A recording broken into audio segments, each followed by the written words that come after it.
Bienvenue tout le monde, on est très content que vous soyez là et on est très content que vous soyez là aujourd'hui et pas demain. C'est vraiment un gland ce gars, il va s'excuser, excuse-toi devant tout le monde. C'était mon plan. Non, ceci dit, il a une bonne raison, vas-y explique. Non, je sais pas. Bah si, c'est une raison, vas-y explique. Bon là, je sais pas, rejoins les médiocres, mais raison. Ah non, elle est bien, elle est bien. C'est l'anniversaire de ma fille le 26 juin. J'ai intégré que le 26 juin c'était vendredi, je ne sais pas pourquoi, donc dans ma tête ça a toujours été le jeudi 25 juin, la veille de l'anniversaire de ma fille. Et donc quand Jean-Pierre m'a confirmé ça la semaine dernière, il me dit ok, je serai là le 25, j'ai dit ok, top, il est là jeudi, c'est parfait. Et puis j'ai réalisé, enfin non, Jean-Pierre m'envoie un message hier en me disant dis donc, je suis bien là demain, pas jeudi. J'ai dit ah putain, la panique. Et donc on est arrivé à ce moment-là où on a réalisé que le jeudi c'était le 24. Pas le 25. Enfin, le mercredi, c'était le 24. Ouais, tu vois, j'y arrive pas. Je l'ai pas. On voit que c'était sincère, il s'en mêle les pinceaux. Donc, absolument désolé, j'aurais pu rejeter la faute sur n'importe qui, mais c'est vraiment de ma faute, je me suis planté profondément sur cette date, donc pardon pour ça. Ça va, ils sont très nombreux. Et plus on pouvait pas, la salle était trop grande, elle était pas assez grande. Ouais, mais ça a fini sur Booking, c'est bon, sur Booking. Les gens sont debout derrière. Donc bienvenue à tout le monde, merci d'être là aujourd'hui. Merci à toi Jean-Pierre de nous donner un peu de temps, c'est trop cool de t'avoir. On l'a bien vu, ta personnalité fait venir, donc c'est trop cool. Donc, merci de nous accorder ça. Quand j'ai posé des questions autour de toi, on m'a dit attention, en interview ce mec est ingérable, donc attends-toi à ce que ton rôle ne serve pas à grand chose. Donc, je suis préparé. Une question pour lancer. Voilà, la question pour lancer. Voilà, et puis on va faire un format dans lequel on va vite donner la parole à vous pour que les questions viennent aussi de vous directement. Petit icebreaker, j'ai découvert sur ta bio que tu étais né à Nantes. Alors tu m'as expliqué il y a 3 minutes qu'en fait tu étais né dans un train de passage à Nantes. Exact. Non mais c'est vrai, ma mère, donc elle partait en Bretagne accoucher et voilà, ça s'est déclenché, comme je suis un type un peu nerveux, ça s'est déclenché la précipité, donc elle a accouché à Nantes, ils l'ont amené aux urgences à Nantes, elle a accouché à Nantes, voilà. Donc je suis né à Nantes, et donc toute ma vie, j'en dis ah vous êtes né à Nantes, c'est comment? Je dis je sais pas, j'avais été, donc voilà, j'ai été la première fois à Nantes, j'avais 19 ans. Pour une copine? Parce que j'ai fait sport-études hand à Lorient, et à l'époque il n'y avait pas de hand, il y avait les garçons à Nantes, mais il n'y avait pas les filles, et donc les filles de Loire-Atlantique allaient à Lorient, voilà. Et donc c'est comme ça qu'on avait des copines de Loire-Atlantique, et donc la mienne était de Vertou. Et donc j'ai été à Vertou pas mal de fois. En tout cas, bienvenue dans ta ville de naissance. Ouais, c'est vrai. Merci. Je vais te lancer sur une question qui est un peu liée à... Enfin, je crois qu'on t'identifie beaucoup par ta personnalité, par ton franc-parler. Par le fait que tu es très direct, très honnête et très surtout par le fait que j'ai fait de la télé, quoi, tu vois, parce que avant personne ne me connaissait. Ça on l'a vu par la télé, quoi. Et donc le fait d'avoir fait qu'il me l'associe a un peu changé la donne, quoi. Rappelle, de ce point de vue. On te connaît quand même, enfin, certains te connaissent dans l'écosystème entrepreneurial par Easy Voyage. Oui, c'est vrai, mais beaucoup moins. Ce que je veux dire, j'étais pas Mazella ni Simon Sini, quoi. Donc ça a été un accélérateur de notoriété très fort. Comment cette personnalité-là, elle prend la place dans ton style entrepreneurial? C'est quoi le rapport entre ta franchise, ton honnêteté, Ouais, je pense que ça amène plusieurs réponses. Bon, d'abord, moi, j'ai toujours développé une personnalité un peu avenante, offensive, énergique, empathique. Et pourquoi? Parce qu'en fait, j'ai fait beaucoup de stop. Voilà, à l'époque, en Bretagne, quand on se déplaçait, quand on n'avait pas de fric, on faisait du stop. Donc moi, j'ai fait du stop pour aller partout. Et notamment, à 16 ans, j'ai fait un grand voyage. Donc je travaillais comme pompiste le mois de juillet. Puis après, en août, je suis parti donc en Angleterre. Donc en montant par Calais, donc en stop. Et puis après, j'ai traversé l'Angleterre. J'ai fait tout le tour de l'Irlande. Et quand tu fais du stop, en fait, tu es confronté à pas mal de réalités qu'on peut retrouver après. Donc, dans l'entrepreneuriat, première réalité, donc tu es au bord de la route et tu as intérêt à dégager quelque chose qui fait que les gens s'arrêtent. Parce que naturellement, ils ont envie de s'arrêter. Et donc moi, souvent, les gens s'arrêtaient et disaient « Ah, mais vous, je sais pas, vous étiez souriant, etc. Donc on avait envie de vous prendre. » Bon, alors, déjà, il y avait un truc il fallait stratégiquement savoir aussi où se mettre. Hein. Il y avait des glands qui se mettaient en milieu d'une ligne droite, personne ne s'arrêtait jamais, donc il fallait trouver les bons endroits, évidemment, et donc marcher jusqu'aux bons endroits. Mais surtout, il fallait dégager quelque chose qui donnait envie aux gens de s'arrêter. Premier élément. Deuxième élément, quand tu montes dans la voiture, bah, t'as pas choisi la voiture, t'as pas choisi ta place, t'as pas choisi la discussion, t'as pas choisi la musique, et t'as pas choisi si le mec il fume ou fume pas dans sa bagnole. Bon, et donc tu dois t'adapter très très vite, en fait, à la configuration qui t'est proposée. Pourquoi? Parce que le gars qui te prend, bah, il veut créer quand même une relation. Par exemple, à une époque, je descendais dans le sud et donc je me disais, bah, le truc génial, c'est de faire du stop la nuit et être pris par un routier. Comme ça, tu dors dans le camion et puis tu arrives le plus au matin, donc à ta destination. Sauf que le gars, il veut pas que tu dormes, mais ce qu'il veut, c'est discuter parce qu'il a pas envie de t'endormir, justement. Et donc, le gars, il te bouscule, il est au pépère, donc faut qu'on échange. Et donc, en fait, tu dois échanger avec plein de types différents, plein de professions différentes, plein de réalités différentes. Parfois, tu fais psy, parce que les gens, tu vois, veulent se confier, etc. Voilà. Et donc, très vite, en fait, je me suis rendu compte que bah, le fait d'être fluide, d'être sympa, de dégager quelque chose, en fait, bah, ça apportait. Voilà. Et que quand tu es sympa, eh ben, les gens sont sympas avec toi. Et donc, ça se traduisait par le fait qu'on m'invitait à déjeuner, on m'invitait à dormir chez les gens. Les gens faisaient un détour pour m'amener au bon emplacement en me disant, bah, non, vous laissez ici, c'est merdique, attends, je vais vous amener donc, au rond-point qui va bien, etc. Voilà. Et donc, concrètement, moi, je pense qu'une des premières leçons de vie, parce que là, on est dans le partage, donc moi, ce que j'ai retenu, c'est que, encore une fois, c'est con d'être con. Voilà. Et que les gens qui sont cons, ben, en fait, ils se compliquent la vie. Alors que les gens sympathiques, ils se la facilitent. Voilà. Et comme je suis feignant, j'ai vite compris que c'était mieux d'être sympa. Voilà. D'ailleurs, j'ai réussi beaucoup de trucs grâce à ça, indépendamment de... J'ai fait, par exemple, quand je suis arrivé à Paris, j'ai eu une chambre donc à la Cité U, parce que voilà, les gars m'ont trouvé hyper sympathique. Donc, au hand, on m'a expliqué que la première année, j'étais dans une espèce de squat, et un jour, au Resto U, là encore, parce que j'étais avec tout le monde, un gars me dit, mais t'as fait du sport? Je dis oui. Il me dit, mais pourquoi t'as pas de chambre à la Cité U? Bah, je dis, parce que j'en sais rien, et c'est mécanique, quand on est bon en sport. Il dit, bah, si tu signes au PUC, en fait, tu peux avoir une chambre à la Cité U. C'était le Graal absolu pour moi, une chambre à la Cité U, c'est le resto en dessous, etc. Tu payais à l'époque 500 francs par mois, une piole merdique au 6e, ça valait 2000. Donc, c'était le top du top. Donc, je dis, bah, très bien, alors j'appelle le PUC, je dis, c'est quand la détection? Voilà, et donc, ce jour-là, bon, j'ai fait un super entraînement, mais surtout, voilà, là encore, les types m'ont repéré, etc. Et donc, à la fin de la séance, je suis parti, le gars m'a rattrapé, il me dit, qu'est-ce que tu fais? Je dis, ben, je rentre, je peux pas rester, parce que de toute façon, j'ai un problème à régler. Bah, mais c'est quoi ton problème? Je dis, bah, j'ai pas de chambre. Il me dit, bah, aucun problème.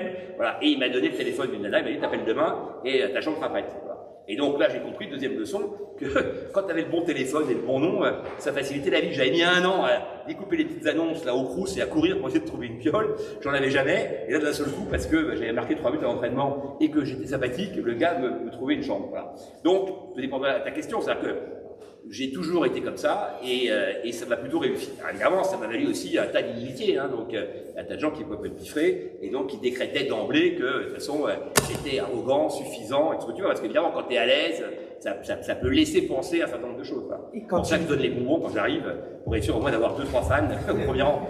Et comment tu fais le rapport entre sympathie et gentillesse? Parce que le fait que tu sois très franc... Moi, je suis pas gentil du tout. Ouais, c'est ça. Non, je pense qu'il n'y a aucun rapport entre les deux. Je veux dire que je suis pas gentil, c'est-à-dire que je suis plutôt bienveillant, mais je suis pas gentil. C'est-à-dire que je sais prendre des décisions difficiles, je sais dire quand je suis pas content, je sais quitter une émission si elle me plaît plus. Enfin voilà, je suis pas un type spécialement gentil. Voilà, je suis un type sympathique, ce qui veut dire qu'on peut discuter avec moi. Pour autant, ça veut pas dire que je suis un bidibouille qui dit oui à toutes les situations qui se proposent à moi. Okay. D'ailleurs, en bagnole, pour terminer sur le stop, il m'est arrivé de dire à un mec, écoutez, laissez-moi là.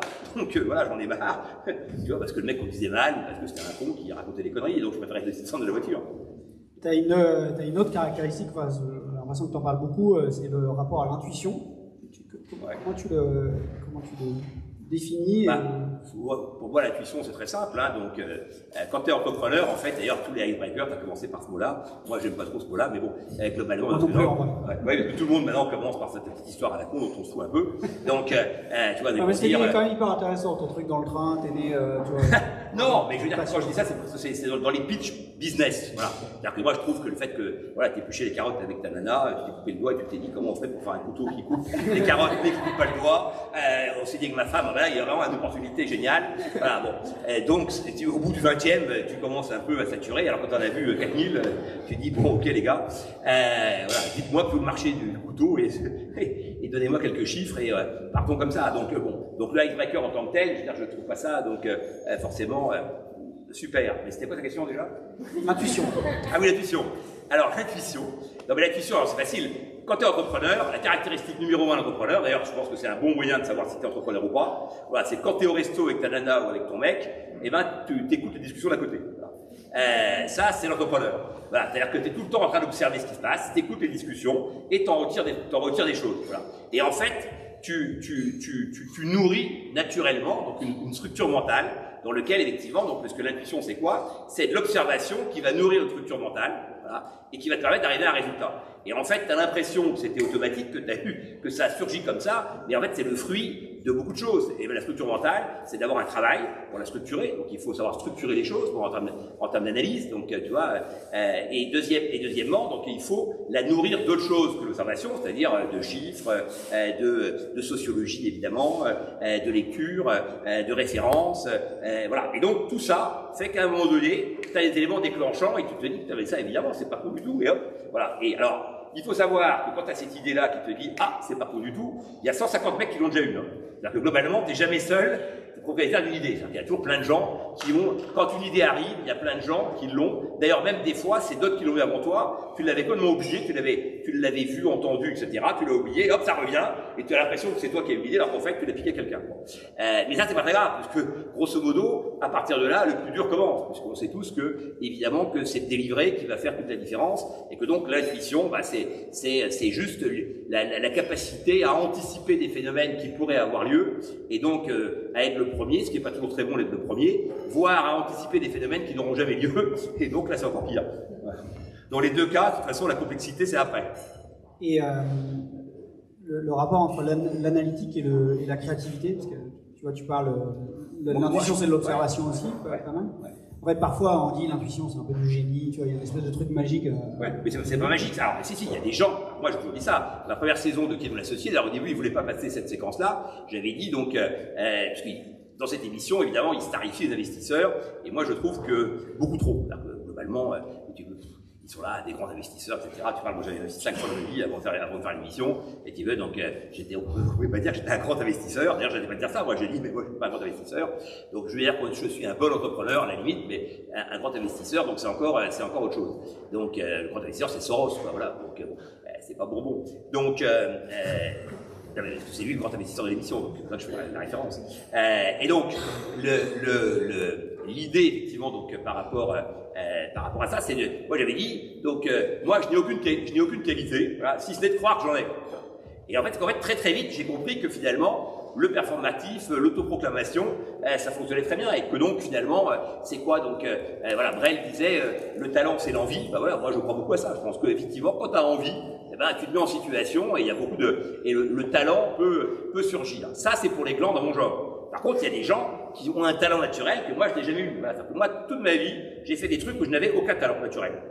Je n'ai jamais eu de talent naturel, et donc j'ai toujours été transpirant, laborieux, dormant peu, etc. Parce que globalement, il fallait que je compense le fait de ne pas avoir de talent. Si tu as l'oreille musicale absolue, et que tu es Benjamin Biolay, eh ben, le mec il compose un tas de chansons, ça lui prend 5 minutes, après il peut fumer un pet, et globalement, voilà, sa vie est filmée entre pétard et créativité, voilà. Parce qu'il a l'oreille absolue. Moi, je pourrais fumer des pétards toute la soirée, et je ne ferais jamais une chanson. Voilà. Et Mozart, bah, c'était évident dès le départ qu'il était fait pour ça, etc. Donc, Kasparov, il a 5 ans, il voit ses parents qui jouent aux échecs, et ça faisait déjà donc 2 ans, puis l'âge de 3 ans qu'il les voyait jouer. Sa mère fait un coup, elle parlait tout le temps comme son père, il prend la main de sa mère, il change la pièce. Elle lui dit, bah, laisse-nous jouer, quoi. Bon, tu vois. Et en fait, c'est lui qui avait raison. Et à 6 ans, ils reçoivent un courrier de la Pravda qui leur dit, voilà, vous avez gagné le Grand Prix des échecs, et en plus avec une variante.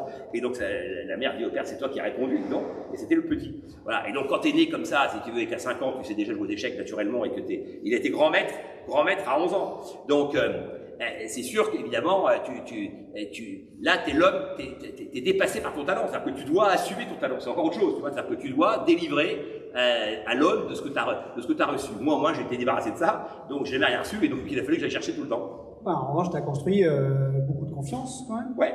Et parce que j'avais envie de construire la confiance, tu vois, c'est-à-dire que j'explique ça pour dire quoi, pas pour faire le malin, pour expliquer que globalement, encore une fois, moi je ne crois pas, encore une fois, il y a quelques individus hors normes, Jordan, etc. Très bien, on peut citer un tas de gars qui sont touchés par la grâce.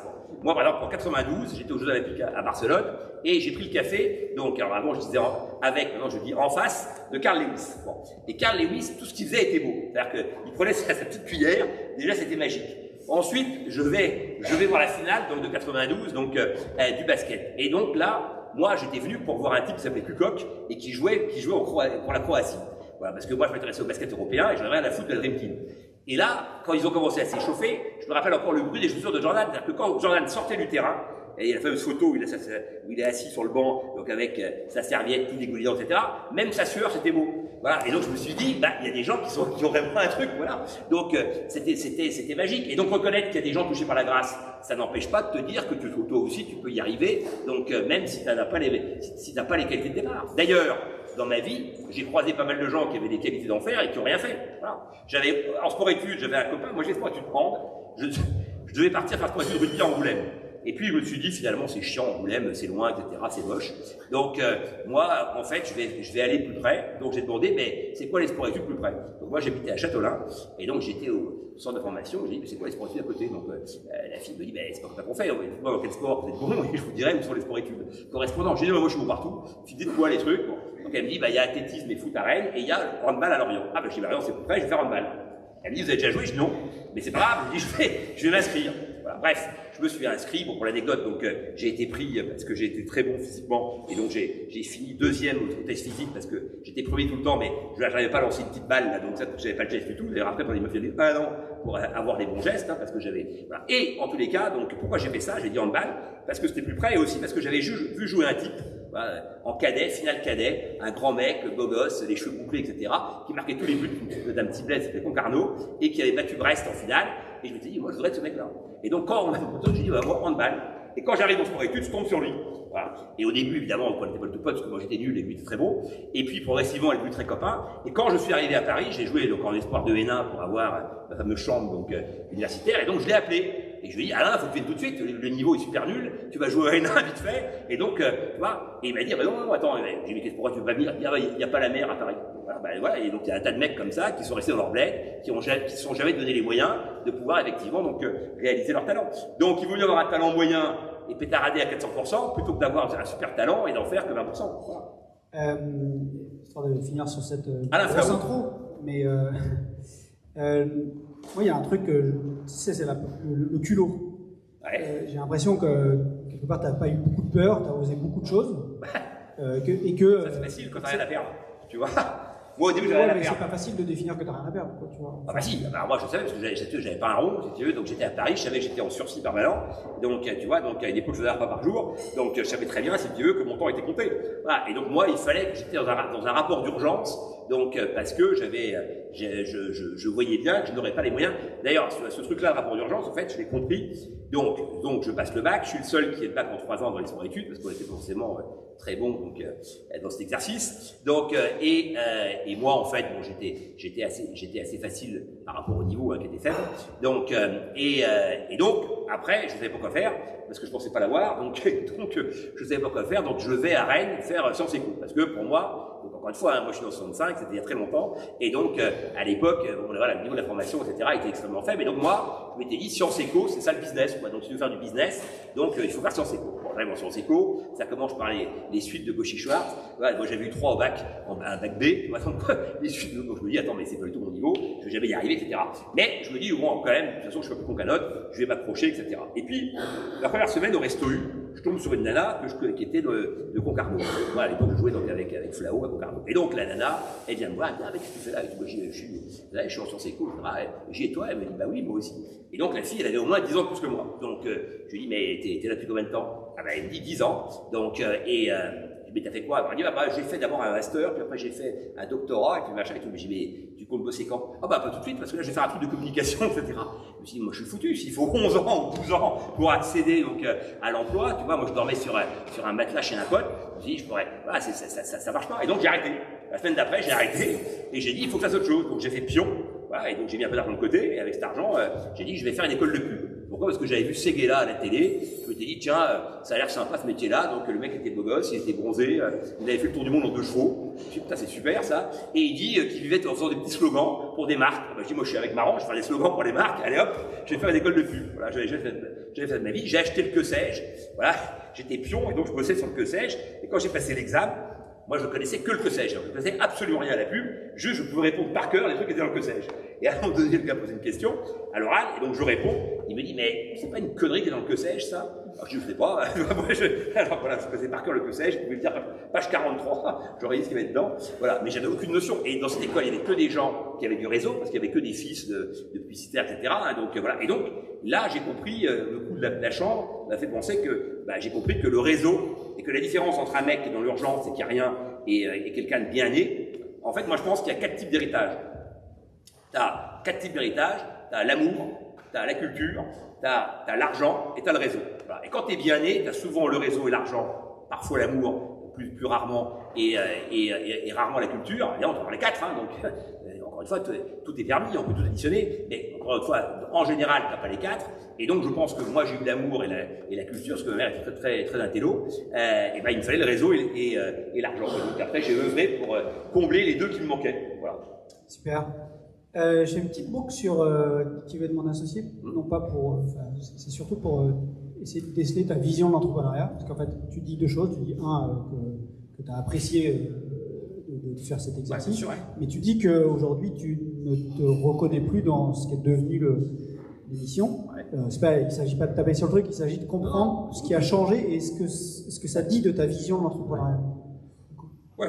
Déjà, donc, moi, j'ai été recruté donc, dans cette émission un peu par hasard. Hein, donc, en fait, quand j'ai quitté, donc j'avais vendu mon groupe donc, de comparateurs donc, à Webedia, et donc je devais rester 3 ans et demi chez Webedia, je suis resté 4 ans et demi, et donc j'ai quitté en mars 2020. C'était plutôt une bonne date, parce qu'évidemment, le monde du tourisme s'arrêtait. Quand tu faisais un comparateur de prix sur le tourisme, c'était pas con de se barrer donc le jour où il n'y a plus de tourisme.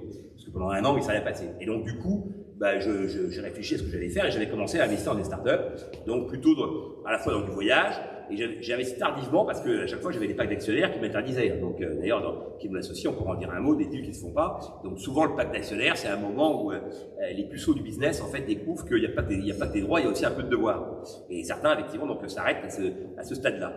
Donc en l'occurrence, donc moi j'ai fait donc j'avais investi donc après dans le voyage par de Webedia, donc pendant 3-4 ans, j'avais fait un tas de trucs plutôt pas mal. Donc et puis j'ai investi aussi dans les green tech en disant de toute façon moi j'avais bien moi j'ai créé mon comparateur de prix en 2000. 2000 c'est le début de l'internet, 2001 c'est l'explosion de la bulle, donc 11 septembre donc il n'y a plus rien, et puis à partir de 2002 donc tout ça repart un peu, et moi je commence à gagner du fric en 2004, donc mais avant je perds beaucoup, et donc je fais hypothèse de bilan 10 fois, donc décembre 2022, je suis sur une table et j'ai réuni toute l'équipe, j'ai dit voilà, je ne ferai pas les salaires donc au mois de décembre, pour le pire mois, pour pas payer les salaires, donc je vais décaler au 15 janvier, etc. Bon, voilà, donc j'étais dans des trucs compliqués, mais n'empêche que j'ai tenu, et puis à un moment donné ça a décollé. Alors là, quand ça a décollé, c'est devenu formidable, parce qu'évidemment les comparateurs de prix, c'était que de la scalabilité, hein, donc tu rajoutais un serveur, donc au début je vendais 5000 clics par jour à 0,50, puis après j'en vendais 10 000, puis après j'en vendais 20 000, 30 000, 40 000, 50 000, 100 000, donc bon, là t'as juste que la facture, tu rajoutes un chiffre, quoi. Donc ça c'était assez fantastique. D'ailleurs c'est la première fois en fait où j'ai été un peu en paix avec je dirais mes ambitions, mes recherches, mes angoisses, etc. C'est que je me rappelle très bien d'une séquence où je me suis réveillé donc en me disant tiens c'est marrant parce que là en fait je n'ai aucun souci.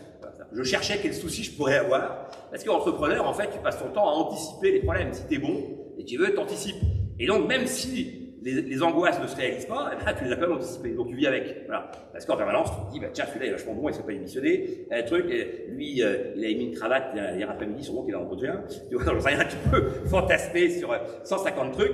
Et donc, en permanence, tu essayes donc d'anticiper ce qui va pouvoir se passer, ce qui va se présenter à toi, parce que, en l'occurrence, entrepreneur, c'est quelqu'un qui s'est mis en situation, et puis après, il opère tout ce qui se passe autour de lui. Et dans ce qu'il va opérer, il y a plein de choses auxquelles il n'avait pas du tout pensé. Et donc, évidemment, que le fait d'anticiper, c'est une des grandes qualités, mais anticiper, c'est anxiogène. puisque tu vas passer ton temps à imaginer des scénarios qui n'auront peut-être pas lieu, mais tu avais déjà un plan éventuel, tu avais commencé à réfléchir à ce que tu pourrais faire si d'aventure ça se présentait à toi. Voilà. Moi d'ailleurs, de ce point de vue, il y a cette grande théorie de jamais, donc popularisée par le camarade Parker donc dans l'émission Quel est mon associé, donc en disant jamais de plan B, sinon le plan A, tu ne l'exécutes pas. Moi j'ai au moins 15 plans. Hein. Voilà, moi j'ai un A, un B, un C, un D, un E bis, un E terre, etc. Et en permanence, en fait, je réfléchis, s'il y a ça, je fais ça, etc. Voilà, un peu comme Kasparov, mais en moins brillant.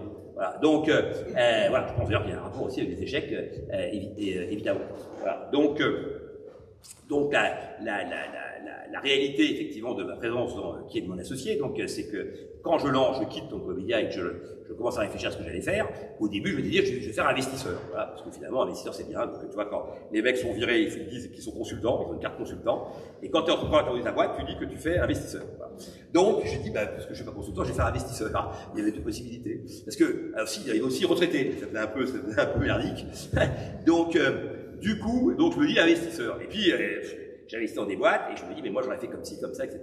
Et je me dis, mais en fait, moi je suis pas fait pour être investisseur, donc passif, moi je dois créer mon truc, voilà, parce que je commençais à réfléchir.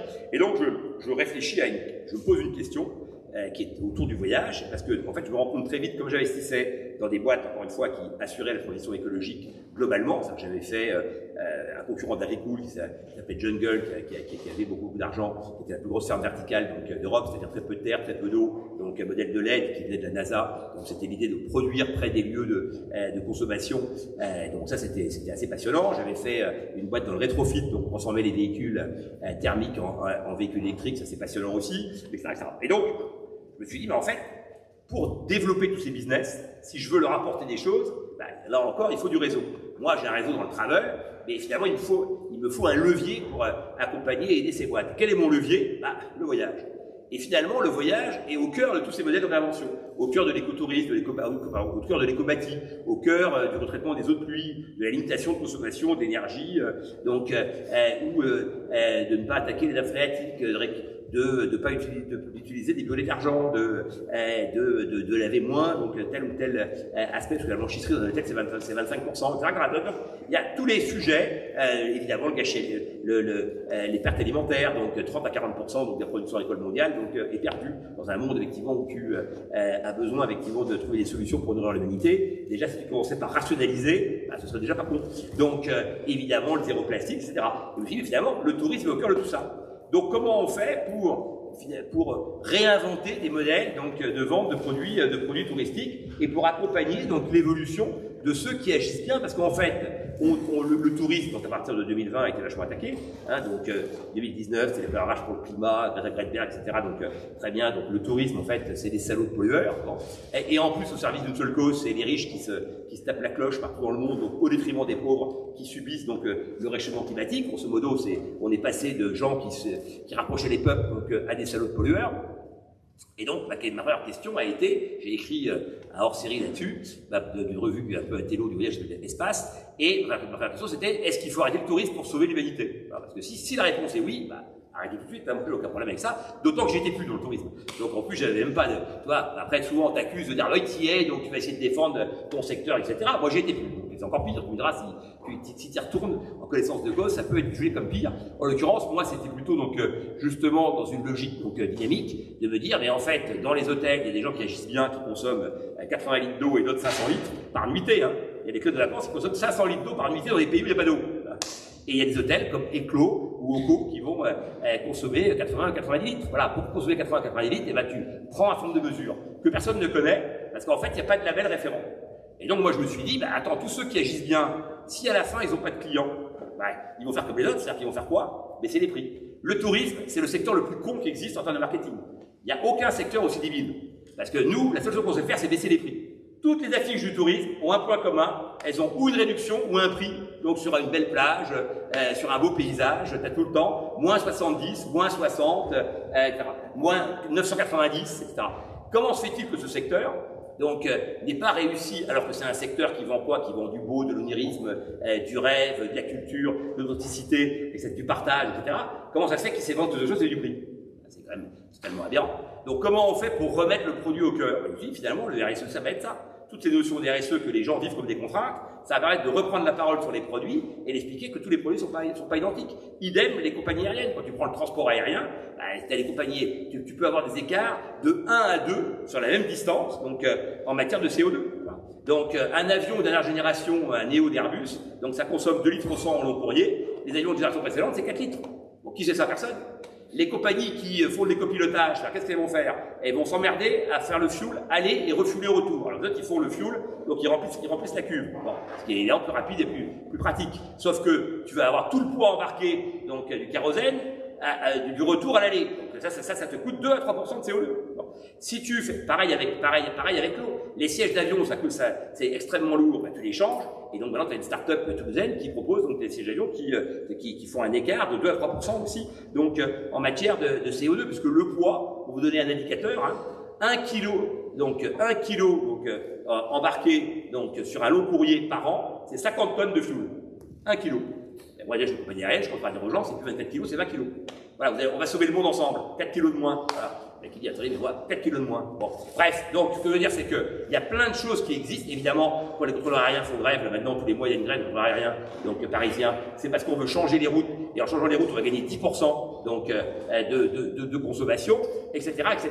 Voilà. Et donc, ça, en fait, et après, tu as ceux qui mettent plus de biocarburant, donc, en l'occurrence, donc, Air France, et évidemment, tu as les vols directs qui sont 15%, qui est donc inférieur en CO2 que les vols indirects. Or, le tourisme a favorisé les vols indirects, puisque tout le développement du tourisme se fait sur les hubs de Doha, de Dubaï, etc. Toute l'Asie est desservie par ces hubs-là, alors que tu pourrais voler en vol direct, tout le monde fait les vols indirects. D'ailleurs, le tourisme, c'est le seul domaine dans lequel, plus tu voles, moins tu payes.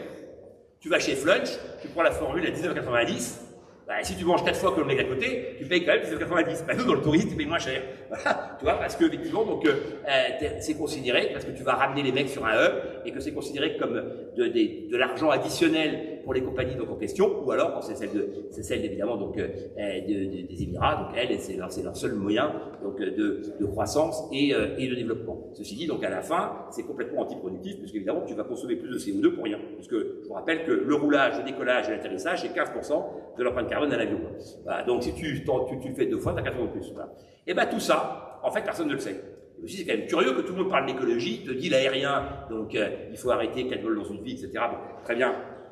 Et il y a ceux qui disent, moi je m'en fous, je continue comme avant. Et au milieu, il y a des gens qui disent, mais moi ça m'intéresse tout ça, mais j'y comprends rien en fait, et j'ai rien qu'on m'explique. Voilà. Et donc je me suis dit, ben là il y a une opportunité donc assez incroyable. Donc je commence à bosser là-dessus, et en me disant, je ne savais plus quelle question j'avais posée. Si, mais et donc comment et donc je bosser là-dessus, et en me disant, ben, comme personne ne le fait, je vais le faire moi. Et je me suis dit, comme je suis un bon gars, ce qui était un peu quand même mon thème, parce qu'il y avait un thème, de dire est-ce qu'on peut faire le bien, donc et en même temps créer des modèles économiques. Je me suis dit, comme je suis un bon gars et que je vais faire le bien et que je vais valoriser tous ceux qui agissent bien, et ben, mais mécaniquement mon truc va décoller vite fait. Et donc, comme ça décollait pas, que nenni. Et pourquoi? Parce qu'en fait, si tu veux, il y a un écart, évidemment, tout le monde le sait, entre l'intention et la réalité. Mais surtout, il y a encore une fois un problème de perception. C'est que les gens, donc, ou tu t'en fous, ou tu dis c'est du greenwashing. Voilà. Et donc, entre les deux, la ligne de crête est ultra étroite. Et donc, c'est ça que j'ai travaillé pendant 3-4 ans. Et donc, bref, je commence à faire tout ça. Et là, j'ai un coup de fil, parce que je réponds à la question, j'ai un coup de fil d'un gars qui me dit bonjour, je me présente, je m'appelle Jérémy Henriet, je suis le producteur de l'émission de télé que vous connaissez peut-être, qui veut de mon associé. J'ai dit oui, je connais. Donc ils avaient fait une saison, la première saison qu'ils avaient fait avant le Covid, après il y a eu le Covid, donc il s'était arrêté. Bon. Il me dit, voilà, j'ai entendu parler de vous, etc. Donc, parce que comment ils font? Bah, ils appellent un tas de mecs. Alors, ils appellent qui? Des agences de com, des entrepreneurs, des gens comme toi, pour dire tu connais pas une start-up qui ferait ceci, cela, etc. Parce qu'évidemment, ils font comme The Voice. Hein. The Voice, 80% des mecs qui passent dans The Voice sont des gens qui sont, où on fait des comédies musicales, où on font des cabarets, ou des machins, etc. Et c'est rare que, voilà, sous ta douche, quelqu'un t'ait entendu et dit, tiens, lui, il serait pas mal, hein. Donc, globalement, et pour tenir un niveau de spectacle à 5 millions de spectateurs, qui est le cas de The Voice, ils ne prennent pas des charlots. De temps en temps, ils en mettent un juste pour voilà, faire marrer les gens, mais globalement, ils essaient quand même de trouver des mecs qui vont assurer le show régulièrement. Et donc là, il m'appelle et il me dit, il paraît que vous avez un nouveau projet. Je dis oui, et il me dit, est-ce que vous seriez intéressé pour passer dans l'émission? Alors je lui dis, mais pour faire quoi? Il dit, pour passer, présenter votre projet. Je lui dis, mais présenter mon projet, c'est-à-dire demander du fric à Mazella, Simon Sidi, etc.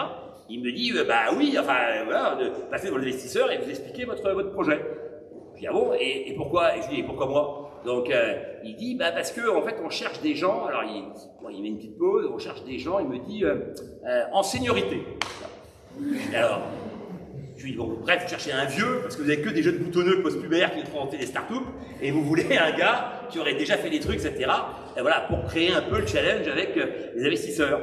Il me dit, oui, bon, c'est un peu ça. Il me dit, bon. Je lui dis, écoutez, moi, je ne ferai jamais l'émission. Donc, il me dit, ah bon, pourquoi il me dit, vous êtes catégorique? Je dis, oui, catégorique, je ne ferai jamais l'émission. J'ai dit 2 raisons à ça. Donc, parce qu'on a parlé tout à l'heure de la franchise et la sincérité. Moi, je pense que la sincérité, je vais dire pourquoi, c'est un moteur puissant.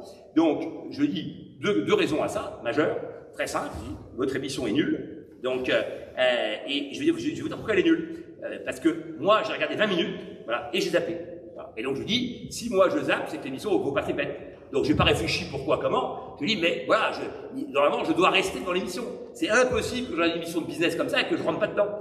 Il me dit, mais c'est pas vous la cible. Hein, la cible, donc, c'est les jeunes, 18 ou 25, 35 ans. Voilà, vous voyez, c'est même plutôt 16, 35. Hein, donc, et avec le départ de Simon Sili, les plus de 55 ans vont arrêter. Donc, l'idée, effectivement, donc, c'est, je dis, d'accord, mais quand tu as joué au foot, t'arrêtes le foot, tu regardes les matchs à la télé, donc c'est parce que t'es plus actif. Je lui dis, ouais, définitivement, ça doit m'intéresser. Et il me dit, ben, pourquoi ça vous a pas intéressé? Alors j'ai dit, ben, je vais réfléchir, je lui dis, là, rapidement, je vais vous dire pourquoi. C'est ma deuxième raison, donc, parce que je savais que tu allais poser la question, je n'ai pas bien réfléchi, mais là, ça me vient tout de suite. Je lui dis 2 raisons majeures. La première, c'est qu'il n'y a pas d'interaction entre les investisseurs. Que, voilà, le truc, c'était Mazella, etc., Barba, ils étaient toujours chacun dans leur couloir, et donc ils discutaient avec l'entrepreneur, mais jamais entre eux. Voilà, donc il n'y avait pas ce côté énergisant, voilà, donc d'addition des énergies en fait des investisseurs. Et puis deuxième truc, je dis à la fin, à la conclusion, et ça en fait je savais ça de The Voice parce que voilà, j'avais bien vu que c'était toujours comme ça. Et tu veux, moi The Voice je déteste. Moi, je le dis toujours, j'aurais adoré faire cette émission à 14 ans, voilà, parce que c'était un moyen, on parlait tout à l'heure de réseau, de machin, d'accélération. Voilà un moyen, et tu veux, d'accélération formidable. Et donc, qui vaut pour qui est mon associé, hein, on pourra en parler sur les chiffres. Hein. Donc, des boîtes qui passent. Et donc, moi, je dis, j'aurais adoré faire The Voice, voilà. Mais si je chante ma chanson, personne ne se retourne, et à la fin, il y a un gland, Jean Vianney, qui me dit, ah, c'est con, t'avais une belle voix. Moi, je traverse, je mets un coup de tête, hein, je dis direct. Parce que, pourquoi? Je dis, parce que, comment s'appelle l'émission? The Voice. Bah, si tu chantes bien, on te prend. Tu chantes mal, on te prend pas. Mais donc, t'expliques-moi au mec pourquoi. Et la première saison, ils étaient toujours, ah, ma petite chérie, ah non, vous étiez formidables toutes les deux, là. Hein. Il y a une belle énergie et tout. Alors, je vais pas investir, hein, mais franchement, c'était bien. Mais je t'investis pas, c'est que c'est pas bien. Il y a forcément quelque chose qui t'a pas plu, tu vois. Et ça peut être le marché, tu peux dire les deux sont super, mais le marché est nul, bah très bien. Tu peux dire j'ai déjà investi, comme Simon Sili, bon, qui en use et en abuse, j'ai déjà fait ça il y a 25 ans et donc ça n'a pas marché, donc maintenant je le fais plus. Bon, ça atteint ses limites comme argument, mais enfin au moins il y en a un. Voilà. Par contre dire mon petit chéri, t'es mignon, t'es bien, t'es propre, tu sens bon, et à la fin j'investis pas, je trouve ça bidon complet. Voilà. Et je dis, moi, tu dis au mec, ben non, t'as pas été bon, bah, voilà, ton projet, j'y crois pas. Voilà. Si t'y crois pas, tu dis que t'y crois pas. Tu vois, parce que il y a un rôle éducatif. C'est-à-dire qu'à la fin, déjà cette émission, elle fait croire aux gens que, en pitchant donc pendant 15 minutes, à la fin, tu pars avec 400 000, comme qui rigole si tu as été bon pitcher. C'est ça qu'on fait croire aux gens. Parce qu'aujourd'hui, on a mis le pitch, d'où le icebreaker que j'aime pas, on a mis le pitch au milieu de tout et on a sacralisé le pitch au point que maintenant, ils veulent le faire en 1:30. Donc, la saison dernière. Et c'est la pire connerie qui puisse exister. Et qui veux-tu et le problème, c'est que les débiles y croient. Parce qu'en fait, les gens qui s'y connaissent, on voit bien que c'est du bidon, mais le mec, effectivement, qui croit au Père Noël, comme à The Voice, c'est des gens qui pensent que, voilà, tu fais 2 accords sur une guitare, tu te pointes à The Voice et tu peux être repéré parce que t'as une belle gueule, t'as les cheveux longs, ou je sais pas quoi. Je veux dire, et donc, en fait, l'époque valorise pas le travail. Là, une nouvelle fois, on fait croire que sur ton seul talent, et tu pourrais y arriver. Mais quel talent? Le talent de bien parler? Mais qu'est-ce qu'on en a à foutre? Moi, je préfère un bègue, tu vois, donc qui fait un bon business. En quoi un bègue pourrait pas être un bon entrepreneur? En rien. Pourquoi il devrait y avoir que des gens qui parlent bien, donc qui font du business? C'est une hérésie complète. Et donc, moi, je pense qu'il faut montrer, justement, tout le reste. C'est-à-dire qu'en fait, on fait 1h15 avec les candidats. 1h15, pas 15 minutes. Voilà. Et c'est monté en 15 minutes. Et donc, le montage fait tout, en fait. Voilà. Et dans le montage, moi, des fois, il m'est arrivé de faire quasiment 25-30 minutes d'occuper l'espace pendant le truc, et à la fin, j'avais 1 minute 30. Parce que, si tu veux, tu fais le calcul, c'est vite fait, hein. Si c'est monté, alors c'est monté entre 15 et 18. Et quand c'est monté en 15 minutes, tu laisses 5 minutes au candidat, 1:30 pour pitcher, 3-4 minutes de réponse, d'intervention, etc. Il y a 5 mecs en face, 2 minutes chacun, 10 minutes. C'est fini. Donc, globalement, et plus les séquences à la con, on voit avec sa femme pleurant, etc., en entrant, en sortant, donc sa mère qui appelle au téléphone, mon fils c'était formidable, on croit en toi, hein, bah, oui, sans doute, donc si tu veux c'est ton fils. Donc bref, non, mais, toutes ces séquences-là, à la con, larmoyante, etc., ça n'a aucun intérêt, voilà. Et donc moi, il y a des séquences qui m'ont touché, parce que je suis pas, l'émotion c'est vachement intéressant, et cette émission, elle peut aussi mettre en avant des gens qui n'ont pas les qualités requises. On l'a fait quand il y a eu Ashley Tayeb, donc, qui est venue avec une application. La fille, c'était en saison 2, c'est ma première saison. Elle est venue avec moi j'ai fait 3 saisons, plus la dernière, j'ai fait une journée, donc 7 cas sur les inventeurs, parce que je vais vous raconter pourquoi. Mais toujours est-il que Ashley Tayeb, les gens commencent à poser des questions en disant, elle présente son truc. La fille est géniale, elle parle super bien, etc. Moi je me dis, cette fille-là, elle devrait faire du stand-up, elle est topissime. Et arrivent les questions sur son projet, elle connaît rien. Le mec était là, oui alors, tes coûts d'acquisition, t'as pas de fils, tu n'as jamais fait d'acquisition de sa vie, et tu veux de quoi, elle a aucune idée, donc elle répondait n'importe quoi, et tout. Moi j'attends la séquence, je dis, mais arrêtons de la torturer, ça sert à rien, globalement, effectivement, son business est nul, voilà, elle a aucun business. Voilà. Donc, moi, je pars du principe que son business est minable, donc personne ne va investir là-dessus, et donc je dis, moi, je vais l'aider, et je lui dis, pourquoi on fait pas une chaîne YouTube, comme t'es génial, etc. Donc, alors, elle faisait des applications pour lutter contre les addictions. Donc évidemment, question évidente, pourquoi tu fais des applications pour lutter contre les addictions? Il faut bien que, parce que j'ai été addict, à quoi? Au crack. D'accord? Pas au chocolat. Voilà, donc au crack. 2 ans à dormir dans les parkings souterrains, elle vit dans les parkings souterrains, donc à Paris, etc. Elle tombe enceinte. Voilà. Là, je pense que là, c'est vraiment la bonne formule, tomber enceinte. Donc elle tombe enceinte. Elle se dit, c'est ou le gosse ou le crack. Elle arrête le crack du jour au lendemain, avec une méthode qu'elle met en place. Tu vois. Il paraît que c'est impossible d'arrêter le crack tout seul. Voilà. Elle arrête. Elle écrit toute une méthode, etc. Et elle dit, ben voilà, moi je veux aider tous les gens de l'addiction. Et donc elle avait expliqué dans son pitch, qui était génial, mais elle avait expliqué plein d'addictions, mais qui étaient assez légères par rapport, donc, mais de gens qui loupaient des trucs, une fille qui fume du shit avant passé le conservatoire et qui échoue, etc. Des cas réels, donc de gens qui, voilà, le mec qui n'arrive pas, donc qui bouffe comme, comment il s'appelait, l'animateur de télé, là, qui ouvrait le frigo, et il avait mangé le gâteau il y avait le gâteau d'anniversaire de son fils du lendemain, il avait bouffé tout le gâteau, donc de la nuit, etc. Donc voilà, il y a des gens qui n'arrivent pas à dépasser leurs addictions, et donc elle explique tout ça, et ça c'était passionnant. Et je lui dis, mais tu devrais faire coach sur l'addiction, voilà, parce que ton application ne sont pas tripette, mais toi par contre, t'es génial. Et donc, si on s'est dit, ben alors qu'est-ce que tu fais? Alors je dis, ben je fais que, elle voulait 100 000, je dis, moi je donne 20 000. Voilà, je donne 20 000 € pour que on fasse cette chaîne. Et donc, si vous dit, bah, moi aussi. Il dit, bon, 20 000. Après, les 3 autres, ils étaient un peu coincés, donc ils disent tous aussi 20 000. Et donc, voilà qu'elle part avec 100 000 pour faire ce projet. Vous pouvez les voir, ça s'appelle MyID, donc elle est sur tous les réseaux, etc. Ashley Tayeb. Et donc, on a changé sa vie. C'est-à-dire que là, si tu veux, je peux dire, à un moment donné, on a fait quelque chose qui a changé la vie de cette fille. Bah, ça, c'est vachement bien. Mais si tu veux, mais parce qu'on a tout de suite verbalisé le fait qu'en fait, il fallait pas essayer de rentrer par le projet, etc., qui valait pas tripette. Et là, c'était de la vraie émotion. Quand la fille a dit, j'étais drogué au crack, c'est pas le truc de dire, comme ils font dans toutes les, la séquence la pire pour moi, c'est quand Anthony refait le pitch du mec qui faisait une pépinière. Pourquoi tu as vu cette séquence? Et le pépiniériste, donc, il dit à un moment donné, voilà, il y a une séquence émotion, on dit, mais alors comment t'as démarré, etc. Le mec, il dit, ben voilà, moi, mes parents étaient nuls, etc. Donc, ouais, il avait dû lire le bouquin d'Anthony, donc il dit, mais par contre, c'était des cons, moi, tout seul et tout, je vivais dans une caravane au fond d'un champ, etc. J'étais alcoolique, drogué, j'aurais dû finir en prison. Et là, tu commences comme ça, tu dis, putain, ok. Et là, voilà Anthony qui dit, mais je sens qu'il y a autre chose. Et le gars dit, réfléchit, en blanc, il dit, oui, il y a eu aussi de la pédophilie dans la famille. Je me dis, ok, là, je le fond. C'est-à-dire que le mec déjà drogué, alcoolique, machin, maintenant on va dire en plus pédophilie, bah, tu vois, à un moment donné, on n'a aucune formation à ça, nous. En quoi on est légitime pour rentrer dans ce type de débat? En rien du tout. Et tu veux, le pire ayant été dans ce cas-là, et le cas de Meuf, je ne sais pas si vous vous rappelez de ce cas, Meuf, hein, on rentre sur le plateau, donc quand on rentre sur le plateau, on essaie de deviner, parce qu'encore une fois, on n'a aucune info sur les cas. Donc on rentre sur le plateau, et tu as un décor, et on essaie de deviner donc, de quoi il va en retourner. Et donc là, tu as plein de filles, plein de nanas sur le plateau qui ne bougent pas. Une qui est comme ça, l'autre qui est comme ça, etc. Bon, voilà. Donc nous, moi surtout, donc, je commence à essayer de blaguer et tout. Je dis alors, non, faut pas dur à tenir la posture, etc., etc. Personne ne dit un mot, machin. Bon, on s'assoit.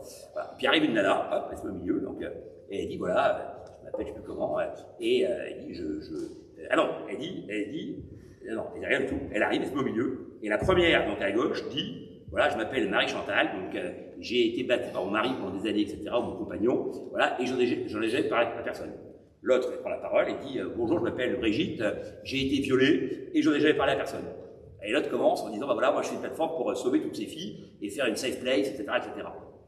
Et ensuite, elle avait posé sur les réseaux sociaux pour dire que Anthony avait été sexiste ou je sais pas quoi, etc. Et moi, j'avais répondu en disant que moi aussi sans doute, parce que globalement, très franchement, je pense qu'on a été à la hauteur du cas, mais c'était hyper compliqué. Parce que nous, on vient pour analyser un business. Est-ce que là, on est en train de parler de business? Pas du tout.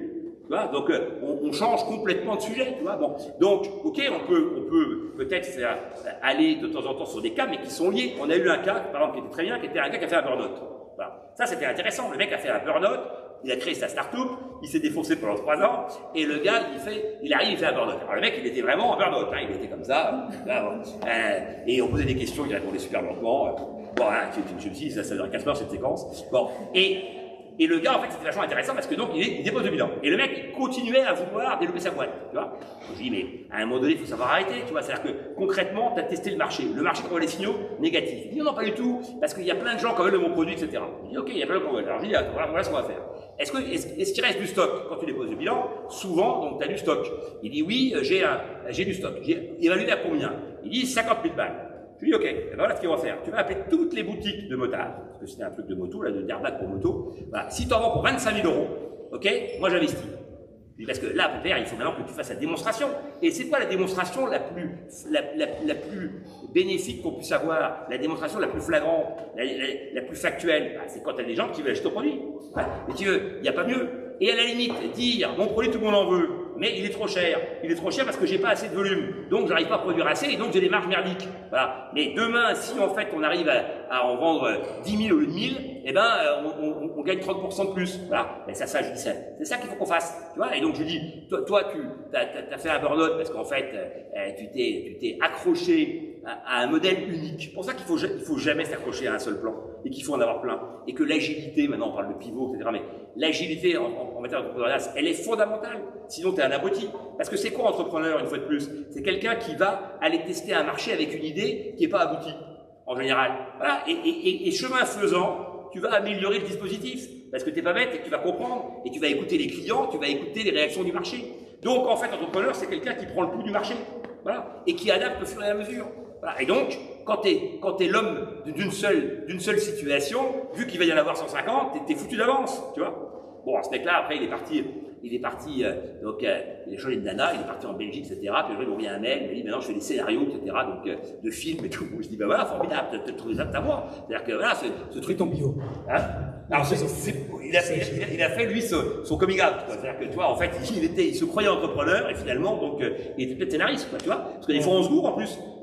Des fois, on pense qu'on est quelque chose, et finalement, tu vois, on se rend compte qu'on ne l'est pas, et ben, c'est pas grave. En quoi c'est grave? Tu vois, t'as le droit de changer, tu vois. Je t'interromps juste une seconde quand... Attends, et donc, non, juste pour finir, parce que l'histoire, c'est donc, je dis au mec... On m'avait prévenu. Je dis, ton émission est nulle. Non, parce que au moins, j'avais oublié ce truc-là. Ton émission est nulle. Bon. Donc, le mec raccroche. Voilà, et donc, j'explique pourquoi c'est nul, vous avez bien compris. Bon. Et je me dis, plus jamais, j'aurais dû être le type-là. Pour moi, c'était évident que jamais le mec me rappelle, quoi. Et là, voilà que 3 semaines plus tard, donc, bonjour monsieur Nadir, vous vous rappelez peut-être de moi, monsieur Henri, je l'oublie très bien. Donc, il me dit, alors voilà, on a parlé de vous avec M6. Alors il se trouve que quand je dis que j'étais pas connu, j'étais un peu connu dans le voyage, et j'avais fait pas mal d'émissions, des C'est dans l'air, des trucs, des capitales, etc. Et donc il dit, on a parlé de vous avec M6, on a entendu dire que vous étiez aussi investisseur. Alors, je dis, oui, enfin, je suis modestement investisseur, hein, donc, il dit, oui, mais du coup, est-ce que vous accepteriez d'être de l'autre côté? Alors, je dis, de quel côté? Côté caméra? Il dit, non, côté investisseur. Voilà, et c'est comme ça que, alors, tout de suite, j'ai dit, moi, comme je lançais Fairmove, et que je savais que ça allait, et que je voyais que c'était compliqué, pas que je savais, je voyais que c'était compliqué, je me suis dit, cette émission sera un bon accélérateur pour faire connaître ma marque. Donc, j'ai dit, ok, combien ça coûte? Parce que je dis, les mecs investissent du fric, donc ça coûte combien? Mais il dit, bah, chacun met ce qu'il veut. Je dis, ok, mais il y a bien un budget pour dire à cette émission, quand tu es investisseur, tu dis combien tu vas mettre. Il dit, non, en fonction des cas, etc. Donc, vous mettez comme vous pouvez, comme vous voulez, etc. Je lui dis, alors combien de cas je vais faire? Il dit, bah, il y en aura 42. Bah, je dis, ok, moi j'en fais la moitié. Donc, je lui dis, vous mettez sur une séquence sur 2, je fais la moitié. Voilà. Et donc, et j'ai calculé en disant, bah, si je mets entre 50 000 et 150 000, je fais 5 cas, ça fera 500 000 balles. Donc, voilà. Et je fais un cas sur 2, et ça sera très bien comme ça. Et en fait, donc on était donc 7 pour 5 sièges, hein, et donc ils ont fait une répétition, la première ligne qu'ils ont faite, donc c'était Marc au milieu, donc à l'époque il y avait Delphine André, donc côté de moi, et de l'autre côté Anthony et Eric. Et donc cette ligne-là, c'est celle qui marchait le mieux, et donc tous les jours ils disaient, bon alors demain, Nadir tu reviens, Anthony tu reviens, etc. Je dis mais on revient, et si on fait que la moitié des cas, comment on revient tous les jours? Non mais on va s'arranger à la fin, et tout. À la fin on a fait tous les cas quasiment, et donc ils voulaient qu'on parte. Donc, et pourquoi? Parce qu'on avait créé cette fameuse énergie que moi j'avais dite qui ne fonctionnait pas avant, où chacun dans son couloir, et que là du coup, voilà, nos engueulades, les prises de bec, les machins, tout ça, ça crée un peu de chaud. Mais du chaud avec du fond. C'est-à-dire que c'était pas de l'engueulade comme cette année, quand l'autre il dit, toi tu fais que 20 millions de chiffre d'affaires, moi j'en fais 30 millions, je sais pas quoi, etc. C'est-à-dire grosso modo, voilà, je suis plus beau que toi, ou je ne sais quoi. Ça c'est nul. Ce qui est intéressant, c'est le débat d'idées. C'est-à-dire que tu as le droit de considérer que le marché est porteur, l'autre qui ne l'est pas, et d'avoir un petit challenge là-dessus. Voilà, ça c'est intéressant. Et c'est l'intérêt de l'émission, parce qu'encore une fois, elle doit avoir un rôle éducatif. Et ceux qui regardent doivent se dire, ah bah tiens, j'ai compris les trucs, et d'ailleurs j'ai compris que je serais jamais entrepreneur, pour commencer, ou j'ai compris que c'était hyper plus compliqué que ce que je pensais, etc., etc. Puisque dans ce type d'émission, moi souvent, les gens dans le train, etc., qui viennent me voir, ils me disent, ah, vous êtes plus petit, vous êtes plus gros, vous êtes moins beau qu'à la télé. J'ai eu ça souvent. Vous êtes moins beau qu'à la télé. Ah, j'ai dit, oui, la télé, c'est formidable, tu vois. T'arrives le matin, on te peigne, on te fait la barbe, on te maquille, etc., etc. T'as des projecteurs, les machins. Ah, c'est sûr que si tu veux, la télé, ça sublime. Mais on sait que c'est du fake, la télé. Donc si tu veux, quand les gens découvrent en disant, ah non, mais vous savez, la télé, c'est pas la vraie vie. Enfin, quel est le blanc qui pensait que c'était la vraie vie? On le sait que c'est pas la vraie vie. Et tu veux, cette émission, elle fait 2 millions de téléspectateurs, il n'y a pas 2 millions de mecs en France qui entreprennent, hein. Voilà, donc globalement, ou alors il y aurait 100% des gens qui entreprennent derrière l'émission, quoi. Voilà, donc l'émission, évidemment qu'elle est tournée vers des gens qui voudraient être, plutôt que vers des gens qui sont, si tu veux, c'est évident. Alors après, elle est très intéressante pour les candidats, parce qu'évidemment, donc tu as une exposition entre 1,8 million et 2 millions donc, d'audience, et donc tu vas vendre des produits. Voilà, c'est-à-dire que les gens qui viennent, indépendamment des investisseurs, ce qui est très important, c'est d'avoir pu expliquer et montrer son produit et de réussir à en vendre. Quand tu as un produit B2C, c'est formidable. Mes 2 copines de Dijon, elles ont dû faire 1 million dans les 3 mois qui ont suivi. Elles faisaient 1 million, elles ont doublé. Voilà, en 3 mois, elles ont fait le double du chiffre d'affaires qu'elles faisaient déjà. Donc à ce moment-là, Papétil avait fait 400 000 donc, dans le mois, enfin en un mois et demi. Donc voilà, dès que tu vends des produits pas trop chers, voilà, la martingale, la recette absolue, c'est d'avoir des produits à moins de 50 balles, donc où les gens sont sur la tablette sur les genoux, la télé en même temps, hop, il sort sur le truc, il dit tiens c'est pas mal, et hop, il clique dedans, il achète un truc, il savent pas trop pourquoi, mais grosso modo, en tous les cas, ou parfois c'est peut-être pour soutenir les gens qui passent, etc. En tous les cas, ça a un effet très fort. Évidemment, le très gros carton de ces dernières années, c'est Hydratis, hein. Donc en termes de chiffre d'affaires immédiat, voilà, Hydratis, un truc à la con, une plastique qui dit que, tu vois, mais c'est sur le principe, c'est débile, c'est complètement débile, c'est-à-dire les gens boivent pas d'eau, pour boire de l'eau, on va donner un coup à l'eau. Il faut quand même le trouver, si tu veux. Donc, et du coup, on dit oui, ça a des vertus de ceci, de cela, etc. Bon, ok, mes genoux, oui. Donc, si tu veux, du coup, en tous les cas, mais c'est évident que ça n'a aucune vertu particulière. Voilà, donc, il y a eu toute l'émission sur RTL, ils disaient, mais non, Hydratis, bah, on le sait bien. Par contre, si toi t'aimes bien le goût citron, bah voilà, mets Hydratis dedans. Bon, et donc, en tous les cas, le lendemain de l'émission, ils sont partout en pharmacie, etc.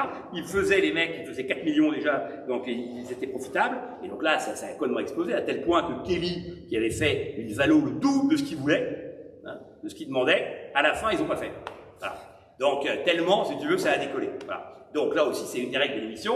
Si tu veux, quand tu closes en plateau, close très vite avant le passage à la télé, parce que sinon, si tu penses que ça va marcher, parce que sinon tu prends le risque, effectivement, donc évidemment, que le gars close pas. Moi, ça m'est arrivé, hein. Donc je vous raconte une anecdote. Première saison, on fait un deal avec Anthony, donc on met 100 000 chacun sur une boîte qui s'appelle Charles.co. Charles.co, c'est quoi? C'est une plateforme donc, qu'ils appelaient donc, pudiquement de bien-être masculin. Alors c'est quoi? C'est en fait des gens qui ont des problèmes de zigounettes et qui ont une relation avec un sexologue. Et comme ils ne veulent pas aller en salle d'attente, etc., parce qu'ils disent je vais tomber sur un bot, donc du coup, évidemment, la visio, impeccable. Donc ils ont une trentaine de sexologues et ils font 1 million de chiffre d'affaires, ils sont à l'équilibre. Moi je lui dis mais il y a combien de sexologues en France? 30 000. Je connais un peu en choper. Bon, le mec il dit je sais pas, peut-être 1500, 2000, 3000, on a 30, hein, on faisait 1 million. Bon. Je dis, mais ton truc là, on peut, une fois qu'on a fait donc les problèmes de zigounettes, on peut faire l'embonpoint, les cheveux, l'apnée du sommeil, etc. Je dis, mais ton site, on peut facilement le décliner donc, à l'étranger. Bon, ce truc-là, c'est de l'embarras, quoi. Donc, tu vois, donc, la valo était à 4 millions, il voulait 200 000 balles, moi je propose, Anthony aussi, et puis on se dit, bon allez, on met à deux, on était potes, on dit, on met 100 000 chacun, et on vous accompagne. Ça c'était au mois d'avril, normalement on tourne en septembre-octobre, et c'est diffusé, vous savez, janvier, février, mars. Donc c'est monté à partir de mi-octobre jusqu'à mi-janvier, parce que l'émission démarre, ils sont encore en train de monter les derniers cas. Et évidemment, c'est passé dans un ordre différent, hein, parce qu'ils veulent trouver des équilibres dans les soirées. Donc un mec qui est passé le premier, et des fois il se retrouve dernier, etc. Ce qui a son importance, hein, parce que quand tu passes dans les derniers, ça c'est un peu encore une fois comme à The Voice, quand les équipes sont pleines, hein, quand tu passes dans les derniers et que toi tu as déjà vachement investi, bah, tu as moins de chances de trouver un investisseur, tu vois, que quand tu passes dans les premiers. Hein. Au début, c'est tout feu tout flamme, les derniers, tu vas te dire encore des cosmétiques. Bon. Parce qu'il y a un cas sur deux, c'est les cosmétiques. Les bio, hein, très important. Hein. Ouais, nous, on sauve le monde. Alors, donc, on a, et donc là-dessus, Charles.co, donc 200 000 balles, 4 millions de ballots. Bon, pas très cher, parce qu'on voyait très bien qu'on allait gagner très très vite. Et donc, arrivé au mois de juillet, pas de nouvelles des mecs. Bon, fin juillet, mi-août, j'appelle le gars. Je dis, mais qu'est-ce que tu fous? On n'a pas aucune nouvelle, etc. Il me dit, oui, bon, il faudrait qu'on se voit et tout. Bon, alors je dis, bah, ok, je vais le voir. Donc en septembre, je vais le voir. Il me dit, voilà, tu comprends, par rapport au livre qu'on a fait, etc. Donc, on a une proposition d'achat, avec un complément de prix, etc. Mais j'ai sorti le ballon, il dit, sur 6 millions. T'as la boîte ou quoi? On rentre sur 4 millions, tu me parles de 6 millions, mais ta boîte, on va faire un carton, et tu vas faire une boîte à plus de 100 millions. Quand on a l'opportunité de pouvoir faire une boîte à 100 millions, jamais on sort à 6. Je dis, il faut être le dernier des crétins. Il dit, oui, mais moi j'ai plus d'argent. Je dis, d'accord, mais tu vas attendre encore un peu. Et je dis, dans un an et demi, on gagne du fric, on fera un LBO, on te sortira une plaque, tu vas t'acheter ta studette, voilà, mais pour l'instant, tu nous fais chier, tu fais le deal. Il me dit, ouais, t'as raison, peut-être. 15 jours, pas de nouvelles. J'appelle le mec, il dit, écoute, ils ont monté le prix à 8. Je lui dis, t'es à l'abruti, etc. Il dit, oui, t'as raison. Alors, on a fait 10, 12, 14, à 16 millions, il m'a appelé, il m'a dit, je suis un abruti, mais je prends les 16 plaques. Bon, voilà. Donc voilà un cas, quand on parle effectivement donc, des gens qui après ne font, des deals qui ne se font pas, on a toujours l'impression que c'est des investisseurs qui ne veulent pas, mais il y a aussi le cas où il y a des candidats donc, qui ont fait un bon passage, qui ont plein de propositions et qui du coup, effectivement, donc soit on fait beaucoup de chiffre d'affaires, soit les propositions, soit on les deux, évidemment les deux vont souvent ensemble, hein, donc, et auquel cas, effectivement, ils ne font pas. Et donc, juste un mot là-dessus, moi en plateau, j'ai fait 22 deals, hein, en trois saisons. 22 deals. Donc, sur les 22 deals, j'en ai bouclé 11. Voilà, donc, j'ai un taux de transfo à 50%, qui doit être le taux de transfo le plus élevé de l'émission. Le taux de transfo moyen est plutôt donc, autour de 25, les bons à 30 et les mauvais donc à 15-20.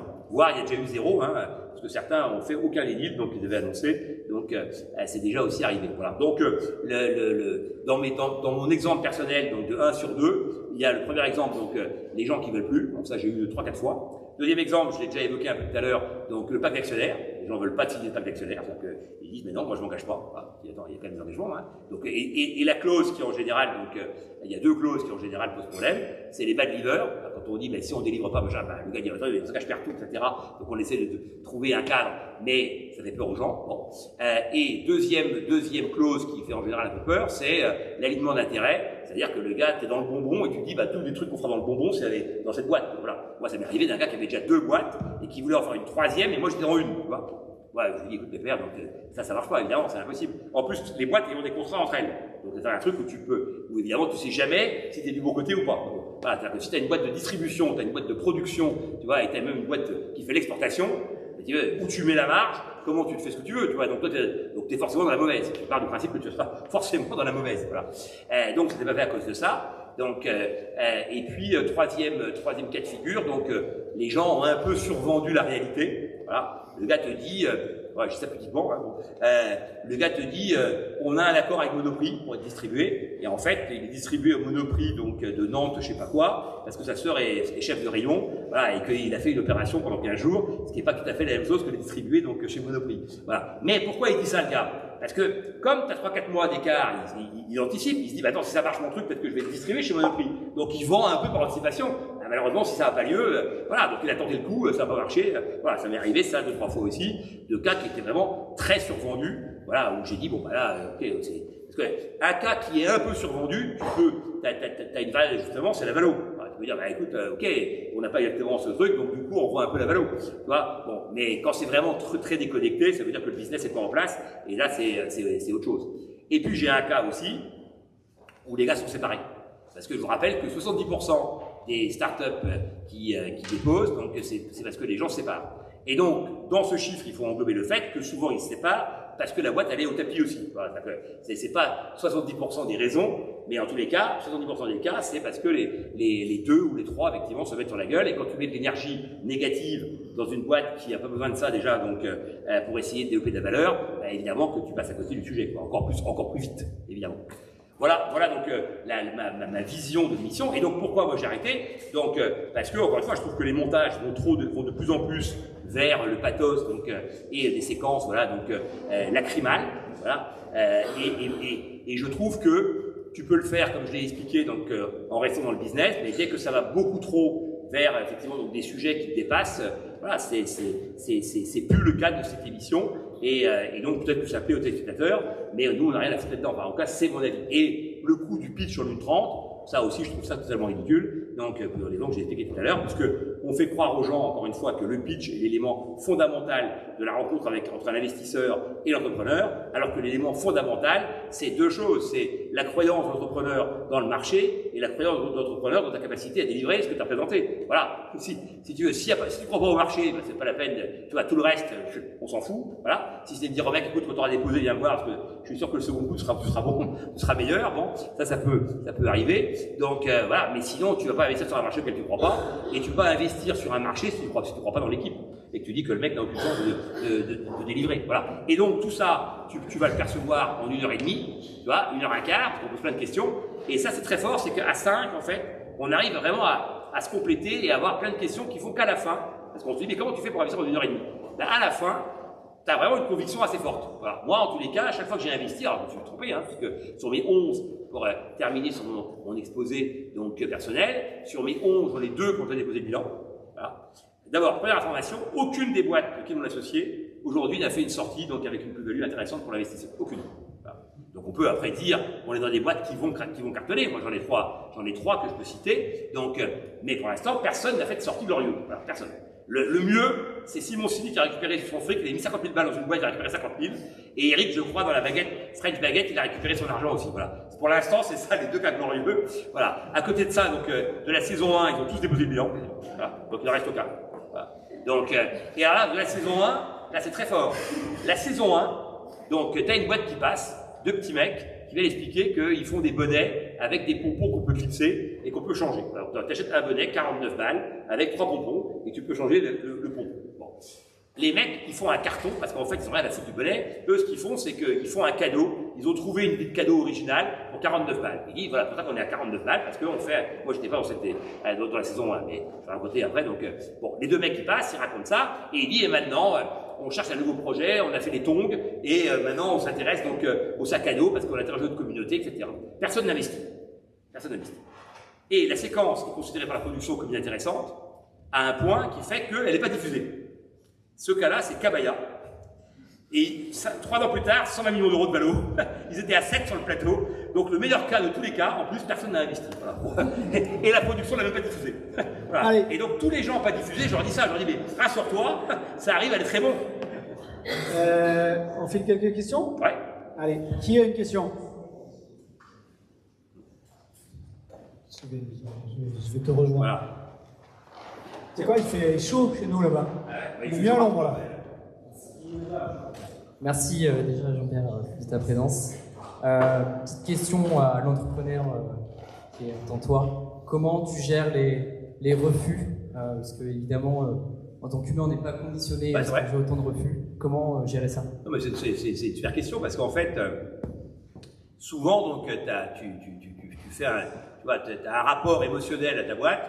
Surtout quand tu l'as créé, à ta marque, etc. Et tu supportes absolument donc, tu vois, aucune contradiction. Tu vois, et le refus, c'est un moment d'humiliation, voilà, qui arrive à tout âge. Donc moi récemment, la BPI m'a refusé un truc, tu vois, donc j'ai fait une séquence d'1 heure avec le mec et je suis parti.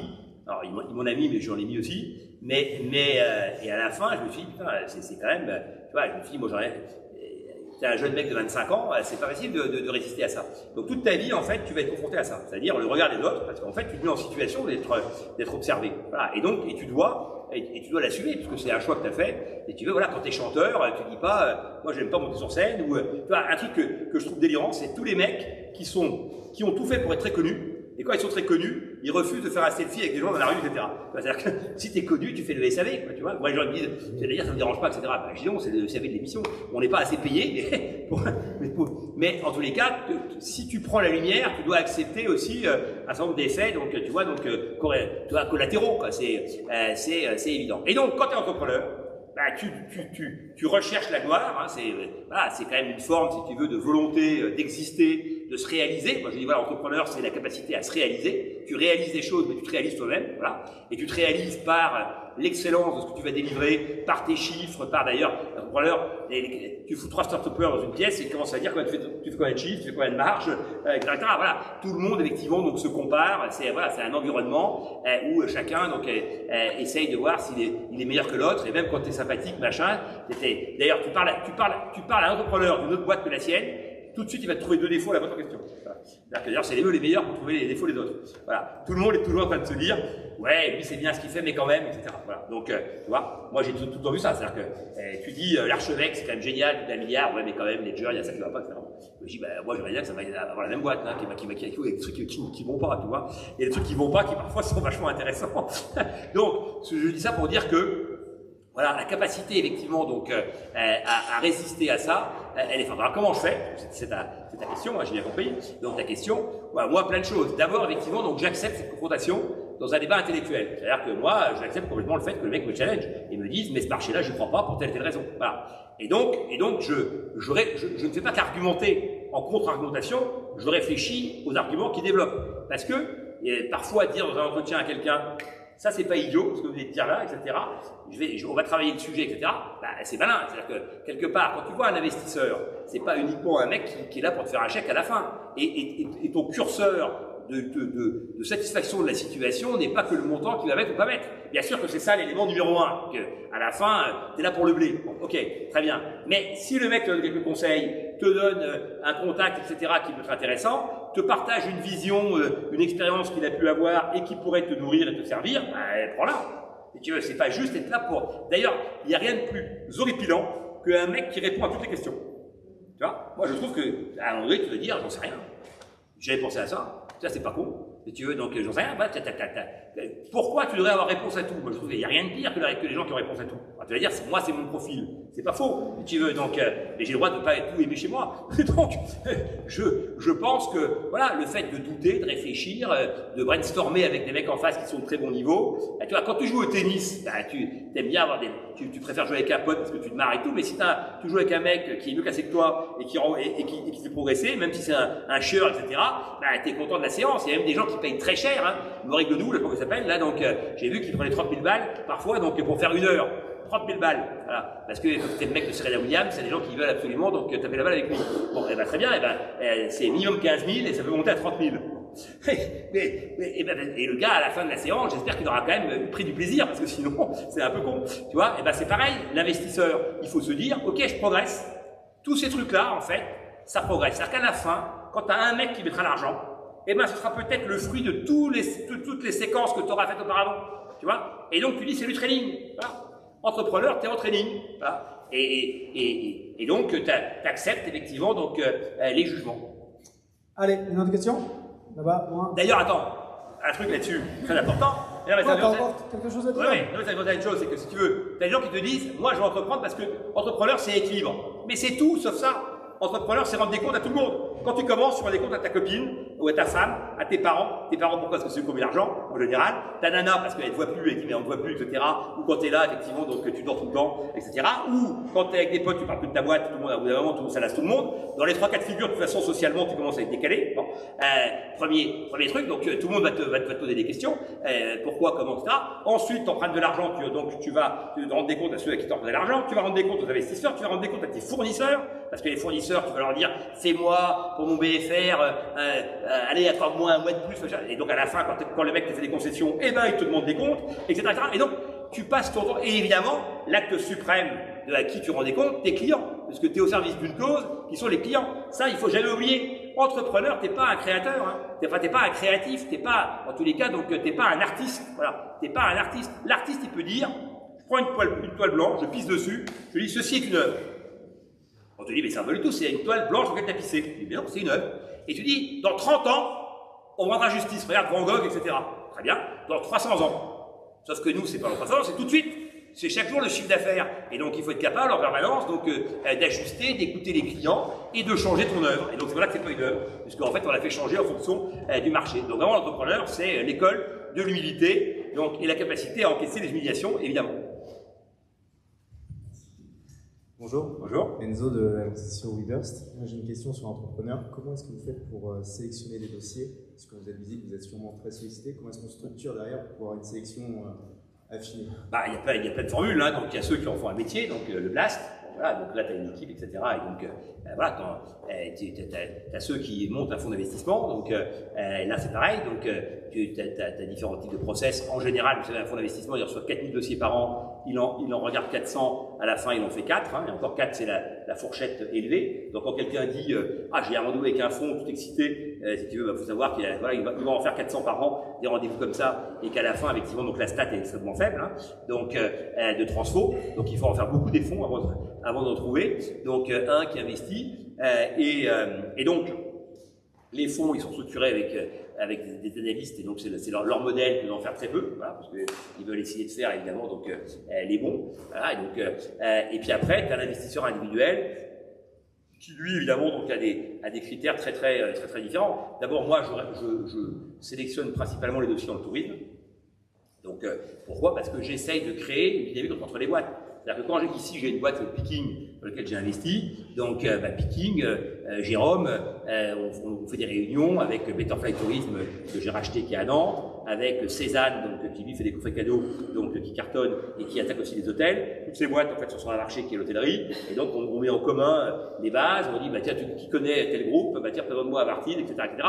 Voilà, et donc moi j'essaye de trouver je pense que l'addition d'investissement peut créer mécaniquement de la valeur. Voilà. C'est-à-dire que si tu investis dans tout et n'importe quoi, autant si tu veux jouer au loto. Hein. C'est-à-dire que globalement, parce que encore moi, je pense que investir, c'est s'investir. C'est s'investir aux côtés du mec, c'est s'investir dans la réflexion que tu vas avoir sur les marchés, sur la capacité donc à apporter de la valeur ajoutée. Et donc tu connais pas tous les marchés. Voilà, donc moi il n'y a pas de marché où je ne connais rien.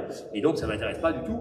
Et je serais un mauvais investisseur. Et souvent, je pense qu'au-delà de l'argent, il y a du mentorat, il y a du réseau, il y a un tas de trucs que tu peux apporter. Donc, et pour ça, plus tu connais le business et plus tu es... Voilà, moi par exemple, un truc tout bête. J'investis dans l'émission sur Palomano, qui est sans doute la meilleure boîte qui est passée dans qui de mon associé, donc bien mieux même encore que Camaya. Palomano, donc c'est deux frères et une sœur, donc ils font un petit centre ludo-éducatif. Donc, d'ailleurs, on en a un maintenant à Nantes qui va ouvrir. Donc, ludo-éducatif, donc c'est-à-dire que tu as 600 mètres carrés et une grande pièce comme ça, et tu as des jeux pour les enfants qui sont des jeux professionnels. Donc, tu as les pompiers, le shérif, les cow-boys, tout ce que tu veux, etc., l'infirmière. Et donc, c'est pour les enfants entre 5 et 8-9 ans. Ils ont un seul centre, 1 million de chiffre d'affaires, 200 000 de résultats. Les 3 sont payés sur le premier centre. Et ils disent, on va faire un deuxième à Rueil, voilà, donc parce qu'ils ont une inertie assez forte pour les faire. Donc, mais du coup, on va amortir leur salaire. Donc, eux travaillent plus dans le premier, ils développent le deuxième, et donc on va amortir sur 2 centres au lieu, effectivement, donc d'un. Et ils disent Valo 7 millions. 7 millions, c'était énorme comme Valo. Bref, tout le monde passe à cause de ça. Et moi, je négocie donc des BSPCE, enfin des BSA pour me relever un peu donc sur le truc et ramener la Valo à 5 millions. Et je dis, et j'y vais.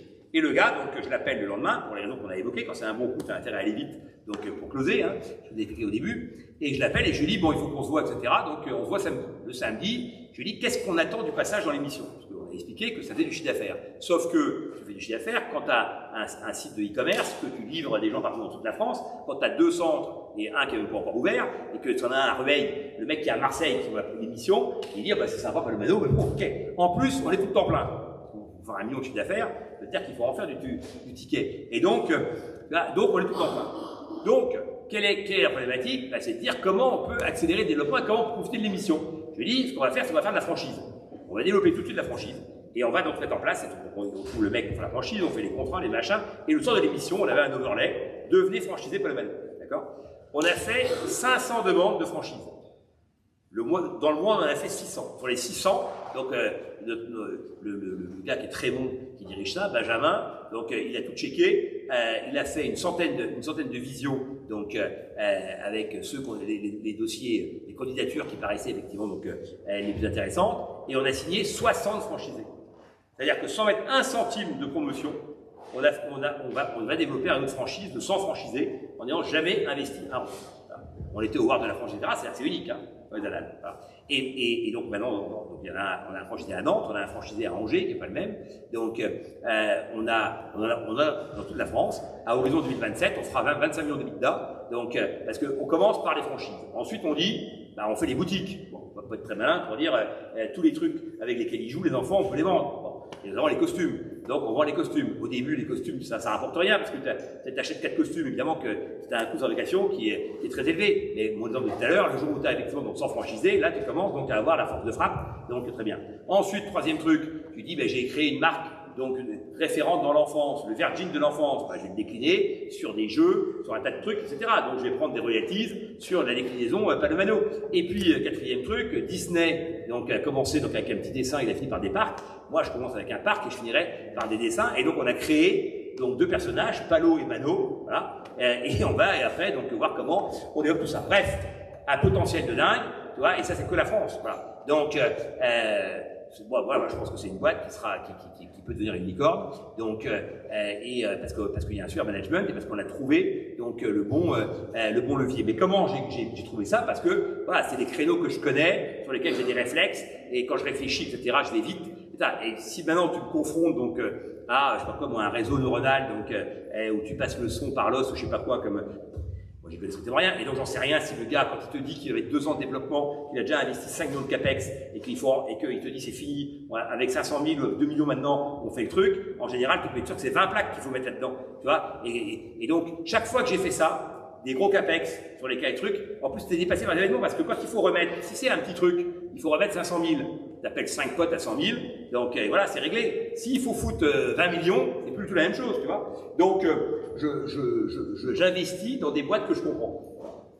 Et aussi sur des gens que j'aime bien. Une autre question? Je crois que... Bonjour Jean-Pierre, merci Bonjour. beaucoup pour ces retours. Je voulais creuser sur du coup, ce que tu viens de partager. Tu as dit tout à l'heure d'ailleurs qu'il y avait 3 startups passées sur l'émission qui étaient probablement des cartons et que Palomano... Chez moi, hein. Ouais. Chez toi, d'accord. Ouais. Et qui probablement étaient... Donc 3.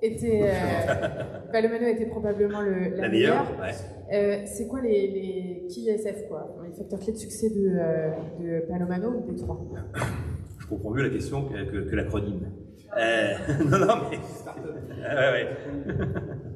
Les startups Nantes seulement ou ça c'est pour toute la France? Non, d'accord. C'est l'environnement. Que je sache pour la prochaine fois. non, mais je plaisante, je de toi. Donc, si tu veux, les facteurs clés, donc ils sont quand même souvent un peu les mêmes. Si tu veux, donc tu as une équipe complémentaire donc et très déterminée. Très déterminée, ça veut dire très déterminée. D'accord, ça ne veut pas dire on se tripote donc avec des RTT, des week-ends prolongés, des machins. C'est-à-dire que normalement un entrepreneur c'est un mec qui a pas pris de vacances pendant 4 ans, si tu veux, au début. Quand tu es fondateur, qu'est-ce que tu as apporté? Ton énergie. Hein. Donc au début, si tu veux, t'es pas là, donc voilà. Donc tu as le droit d'avoir quelques loisirs, 1 heure par-ci par-là. Mais non, voilà, moi je crois pas au mec qui va au sport tous les matins, qui écrit un livre, qui chante des chansons et qui en même temps est entrepreneur. Quoi. Il y a un moment donné, tu vois, tu dois être focus à fond sur ton truc et tu dois effectivement donc délivrer. Donc déjà, quelqu'un qui est pas capable d'être focus, je pense qu'effectivement donc c'est pas possible de partir de rien. Hein. Encore une fois, moi je parle pas de management, hein, je parle de créer une boîte ex nihilo, voilà, avec ton crayon et ta gomme et ou ta souris. Donc voilà, seul chez toi. Voilà, ça créer, il n'y a rien de plus dur. Moi quand j'ai recréé Fairmove, franchement ça faisait 20 ans que j'avais pas créé une boîte. J'avais oublié à quel point c'est dur. C'est-à-dire que le premier jour, tu vas poster une lettre à la poste, tout est compliqué. Quoi. Tu te dis, comment j'achète un timbre, n'importe quoi, mais voilà, tout est compliqué. Et donc même si tu as plein d'outils maintenant, etc., et que les choses sont beaucoup plus simples qu'elles n'ont été, et créer une marque, créer un marché, parce que ou tu es sur un marché qui existe déjà, et donc tu as un environnement concurrentiel qui va être hyper compliqué. Ou tu es sur un marché qui n'existe pas, il faut le créer, et c'est aussi très compliqué. Tu vois, donc dans les 2 cas de figure, de toute façon, c'est très compliqué. Donc après, tu fais du service et donc apporter des prestats et dire, voilà, mais créer de la différenciation et créer de la valeur par les éléments de différenciation, c'est de toute façon effectivement donc c'est un rapport au temps. Voilà. Et donc tu as 2 facteurs importants dans le rapport au temps. Tu as le temps que tu as, ça c'est l'argent dont on se dispose, parce que moi je dis toujours qu'une belle ambition, si tu veux, si tu n'as pas les moyens de l'ambition, c'est une mauvaise ambition. Voilà, une belle ambition, c'est une ambition que tu peux délivrer. Peut-être à l'arrache, vois, il y a une formule, donc une formule qui est géniale, donc qui dit il arriva premier dans un état second. Voilà. Il arrive à premier dans un état second. Ben, c'est ça l'entrepreneur. C'est qu'à la fin, quand tu réussis, c'est peut-être t'as tout donné, donc tu passes la ligne, voilà, vraiment tu tombes, voilà, parce que tu as tout donné. Ça, c'est la première phase d'action. Hein. Après, à un moment donné, quand ça réussit, c'est la boîte qui te porte. Et là, s'ouvrent des perspectives très nouvelles. Voilà. Donc, mais au début, c'est ton énergie à toi qui porte tout. Alors toi et ton associé, si on est deux, si on est trois, etc. Donc tout ça, effectivement, donc c'est un élément fondamental, c'est l'investissement que tu peux y mettre. Ensuite, c'est les capitaux que tu vas lever par rapport à l'ambition qui est la tienne, ce que je viens d'exposer. Et puis après, donc c'est les éléments d'accélération maîtrisés ou maîtrisables. C'est-à-dire, grosso modo, on prend le BP, on dit, on va faire 500 000 cette année, voilà, on dit, alors, moi, je fais tant d'ARR, l'année prochaine, je ferai tant, et puis l'année suivante, je ferai tant, etc. Puis toutes les courbes sont comme ça. Ça, moi, j'ai jamais vu un mec qui mettait une courbe comme ça pour lever de l'argent. Bon. Et quand la courbe, elle est comme ça, et après, elle est comme ça. On appelle la courbe en bras d'honneur. C'est-à-dire que la boîte était comme ça, mais il t'a expliqué que ça remontait.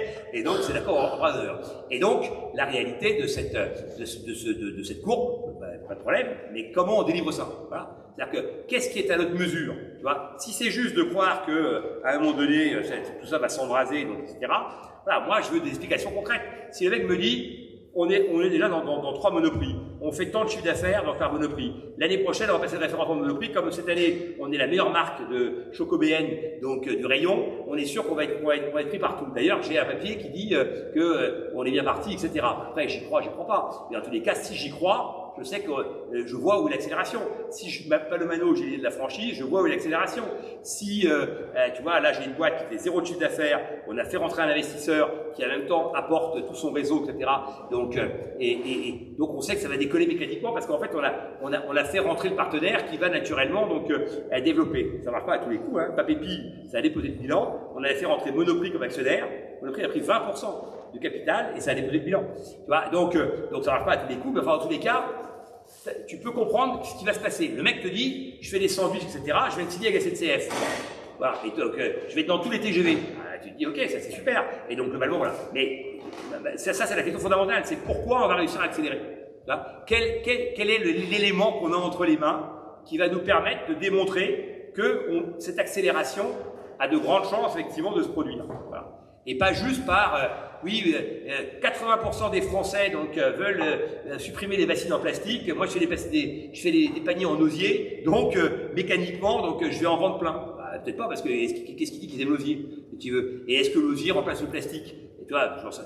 Et donc la réalité, c'est que il suffit pas. L'erreur fondamentale, si je réponds de ta question, l'erreur fondamentale des start-upers, c'est de croire que parce que j'ai identifié un bon problème, tu vois, j'apporte une vraie solution. Je peux avoir identifié un vrai problème et avoir aucune solution. Tu vois, donc, et ma solution, en tous les cas, peut ne pas être la bonne. Voilà. Parce que tout le monde, en fait, fait son pitch sur le problème. Mais ce qui est intéressant, c'est la solution. Et c'est pourquoi ta solution à toi, elle va marcher. Et quelle maîtrise tu as de la solution. Si tu as une solution qui, en fait, passe par des gros investissements, dès le départ, on sait que tu es foutu. Sauf si tu arrives à dire, je vais faire série A, série B, machin, sauf que ça n'existe quasiment plus.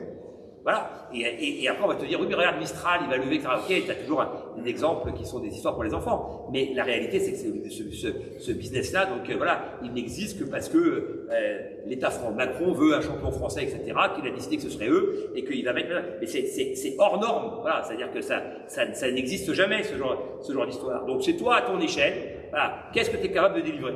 Et pourquoi c'est toi qui portes ce projet-là? Ça aussi, c'est important. Voilà. Pourquoi c'est toi qui portes ce projet-là? Pourquoi c'est pas quelqu'un d'autre? Tu dis, mais toi, le projet est vachement bien, mais est-ce que c'est toi le bon gars pour le développer? Bah, peut-être pas. Bref, donc c'est tout ça, effectivement, qui sera intégré. Et ça, je trouve que c'est des bonnes portes d'entrée, parce que tu peux exposer pourquoi tu es le bon gars et comment tu sais que tu vas réussir à accélérer. Voilà. Allez, est-ce qu'il y a quelqu'un qui a une dernière brillante question? Bah, je vais prendre 2, 3. On les prend toutes. Allez. C'est juste pour expliquer. Dans l'ordre inverse, la jeune femme au fond. Allez. Et après, on se rapproche comme ça. Bah, vas-y. Démontre-le.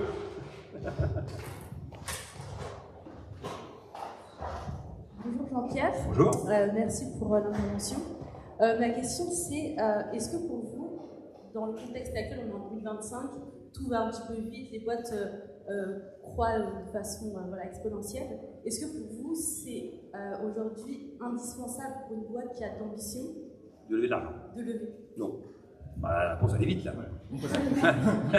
Non, la réponse est non. Bien sûr que non. Et d'ailleurs, les filles Tijo, je leur avais dit de ne pas lever. C'est-à-dire qu'elles étaient très bien dans leur système, elles géraient leur croissance donc avec un BFR maîtrisé, parce qu'elles n'avaient aucune raison de lever, et du coup, ils n'ont pas levé. Donc, je pense que c'est absolument pas indispensable. D'ailleurs, quand tu dis on est en 25, les grosses croissances, etc., moi je crois que tu allais dire on est en 25, c'est de plus en plus dur de lever, parce que maintenant c'est extrêmement compliqué. Et donc, la réalité, c'est qu'aujourd'hui, il faut être capable de montrer donc très vite des résultats. Donc, et donc, on prête quasiment plus d'argent pour voir. Tu vois, et donc, quand tu as la chance d'avoir un business qui peut se développer, évidemment plus lentement, ça échappe à personne, et peut se développer donc sans lever, bah, il vaut mieux effectivement donc le faire comme ça, jusqu'au moment où tu voudras accélérer fortement parce que tu dis il y a un marché européen, il y a ceci, je vais attaquer les États-Unis, je ne sais quoi. Bon, bah, auquel cas, effectivement, donc là, il faudra lever du fric, mais tu auras déjà une assise qui permettra de lever et à des valos meilleurs, etc. Donc, je pense que c'est absolument pas, d'ailleurs, l'idée consistant à dire j'ai levé 15 millions, j'ai levé 30 millions et donc je suis un gars bien, si tu veux, c'est d'un débilisme consommé, donc, y compris sur les valos, puisque en général, il y a des prix-feurs qui font que si tu ne livres pas ce que tu devais délivrer, tout l'argent va revenir à l'investisseur. Donc, tout ce qui restera, à la fin, repartira chez l'investisseur et tu peux faire zéro. Donc, globalement, je veux dire, il y a eu aussi une illusion, ça c'est le pire de tout, hein, c'est l'illusion de la création de valeur. C'est-à-dire que tu as valorisé ta boîte 20 plaques, tu as levé donc 2, 3 millions, 4 millions, 5 millions sur une valo donc à 20 millions, sauf que les investisseurs vont mettre des prix-feurs et vont dire, si la boîte est vendue donc moins de 5 millions ou jusqu'à 5 millions, tout l'argent est pour nous. Et après, tu peux rajouter un TRI et dire avec un TRI de 15-20%. Donc, les 7 premiers millions, donc ta boîte, en fait, jamais elle vaut 1 million. À la fin, tu arrives péniblement à la fourguer à l'industriel, donc à 5-6 millions, bah, tu as gagné zéro. Donc, globalement, la levée n'a pas que des vertus. Il est quasiment 14h. Il reste deux questions. Il y a monsieur là au milieu. Pour ceux qui ont des engagements. Ah, il n'y a aucun engagement supérieur à cette discussion. Eh bien, écoutez, on va voir. Ok, et au milieu, bon, la on continue. Ouais. Ah, on va voir, c'est vrai, voilà, il n'y a personne de se lever. Bonjour. Bonjour. Donc là, on a parlé des clés de succès. Par rapport aux boîtes dans lesquelles vous avez investi qui se sont crachées, quelles ont été les raisons principales et est-ce que ça aurait pu être évité? Là, alors oui. Non, mais enfin oui. Alors j'en sais rien, mais je pense que oui. Pourquoi je dis ça? Parce que moi, j'ai parfois eu des théories inverses de ce qui a été fait. Je pense que le fait que le mec ait arrêté a démontré que c'est moi qui avais raison, mais peut-être que j'avais encore plus tort et qu'on aurait déposé plus vite si on avait fait ce que j'avais dit, tu vois, parce que c'est pas parce que le mec a échoué que ma vision était la bonne. Je vais donner un cas très concret. Papépille, donc je rappelle ce qu'on faisait, donc un petit couple donc de beurre, donc de banlieue, qui était un fermier, qui a hypothéqué sa baraque donc dans le Covid, donc pour faire des petits bonbons après avoir fait un tour du monde donc avec sa femme, où il dit je vais vendre des saveurs du monde, donc sous forme de petits bonbons sucrés, et donc il fait Papépille. Ils développent une machine et ils font les trucs eux-mêmes. Évidemment, si tu fais de la croissance, cette petite machine et faire tout seul, ça colle plus du tout. Donc il faut passer à une échelle industrielle. Et donc, ce truc de billes, moi j'avais jamais pensé à ça. Moi j'avais investi, personne n'avait investi chez eux. Moi je suis le dernier à parler. Et voilà, il se trouve que mon père est algérien. Je vois les deux et je me dis, si cette émission n'investit que sur les mecs qui viennent avec un qui a fait les secs et l'autre qui a fait Polytechnique, si tu veux, elle passe complètement à côté du sujet. Et on va encore dire, ah bah c'est toujours les mêmes, etc., sur lesquels on investit et tout, ce qui est d'ailleurs assez vrai. Évidemment que la reproduction sociale, la reproduction des élites, évidemment, est à l'heure. Sauf que moi, je pars du principe que ça n'empêche pas du tout donc les autres d'accéder au jeu à condition donc de s'en donner les moyens. Il se trouve que là, mon sentiment, c'est qu'ils s'en sont donné les moyens parce qu'encore une fois, ils hypothéquent leur baraque, ils ont été assez loin. Ils vendent donc à l'époque chez Franprix et ils font 200 000, 300 000 de chiffre d'affaires. Bon, il y a un début de réalité. Tu vois. Et là, on dit en fait pour produire des billes. Donc pas dans l'émission, hein. Donc moi j'investis sur eux et je me dis ces petites billes, peut-être que je vais pouvoir les mettre en catering chez Air France, dans les compagnies aériennes, etc. Tu vois, bon. Et là on dit ouais mais pour accélérer en fait, on a notre machine ne suffit pas, on ne pourra pas en faire une deuxième, voilà, parce que c'est nous qui faisons les trucs et tout, la nuit, machin. Bon, et donc, il faut qu'on passe par un backpacker, et donc, on sait ce qu'on fait, on prend une boîte qui produit. Sauf que là, le mec, c'est pas des fers, etc. Et je me rends compte qu'en fait, ça, les petites billes, c'est très compliqué. C'est pour ça qu'en fait, il y a très peu d'acteurs, tu vois. Donc, ça rejoint un peu ce que je disais tout à l'heure en disant, c'est parce que tu as identifié un bon problème que tu as la bonne solution. Ils avaient identifié on pouvait décliner le Malteser de plein de choses, sauf que ça correspond à une machine qui vaut 400 000 €, et qui est produite en Allemagne. Voilà. En France, il n'y en a pas. Voilà. Et après, il faut un tapis de triage à 350 000. Donc, il fallait monter un stack, une chaîne, à 750 000 €. Donc, pour dire, on peut accélérer et on produit les billes. Du coup, on dit, ouais, mais on aura une machine, mais on aura beaucoup trop de production. Donc, j'ai dit, on a qu'à faire le salé, puisqu'on fait du sucré. Faisons donc les billes salées. On garde notre concept, qui est les billes du monde, et on achète la machine parce que, pourquoi? Parce qu'il te faut un métier. Et je dis, c'est quoi notre métier? C'est pas de faire des blagues à la télé, tu vois, c'est pas de faire le con sur les réseaux sociaux, parce que Raïeb était très fort sur les réseaux sociaux. Notre métier, c'est d'être biscuitier. Un biscuitier, ça fait des biscuits. Et si le métier, c'est de faire des biscuits ronds, eh ben, on a la machine qui fait des biscuits ronds. Voilà. Et quitte, d'ailleurs, à sous-traiter pour d'autres. Parce qu'il y aura plein de gens qui, aujourd'hui, sont bloqués, qui peut-être vont venir chez nous, et on produira pour eux. Et donc, moi, au board, je dis, on va acheter une machine. À l'époque, on a 300 000 de trésorerie. Je dis, on en met 200. C'était risqué, hein. On en met 200. On emprunte, BP nous aurait prêté le pognon, etc. On met la machine chez un industriel qui va produire, parce que nous, on peut embaucher les gens, etc., et monter un hangar. Hein. Donc, on commence comme ça. Et le mec, même, on prend des précommandes d'acteurs qui voudront des billes. Et Monoprix s'est opposé. En disant, ah non, nous, on investit dans les startups sans capex, etc., etc. Mais t'as des courses, on n'a jamais décollé. Et un an après, on a déposé le bilan. Parce qu'on n'avait pas de métier. Voilà. On ne maîtrisait pas notre métier. Quand j'ai répondu tout à l'heure à la question de dire, il faut montrer que ce que tu as en plus. Et ben moi, j'avais la machine qui faisait les billes. Voilà. C'est ça que j'avais en plus. Voilà.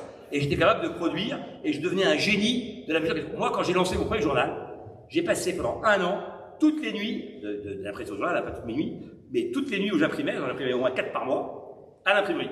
Voilà. Et j'allais sur la rotative, et je connaissais tout, etc. Voilà. Ben, à la fin, j'ai acheté beaucoup mieux, et le papier, et l'impression, etc.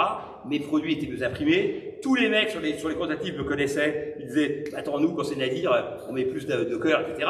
Et voilà. C'est-à-dire qu'à un moment donné, je peux pas dire, je suis éditeur de presse, et je connais pas l'impression. Ça n'a aucun sens, si tu veux. Voilà. Donc, la capacité à rentrer quand même dans le détail, et à dire, en fait, c'est quoi mon métier?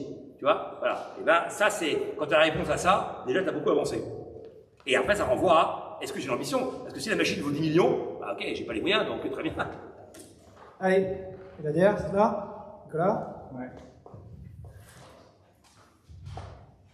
Allez, ma question revenait un peu avec Papépi, bon, tu as répondu à pas mal de choses.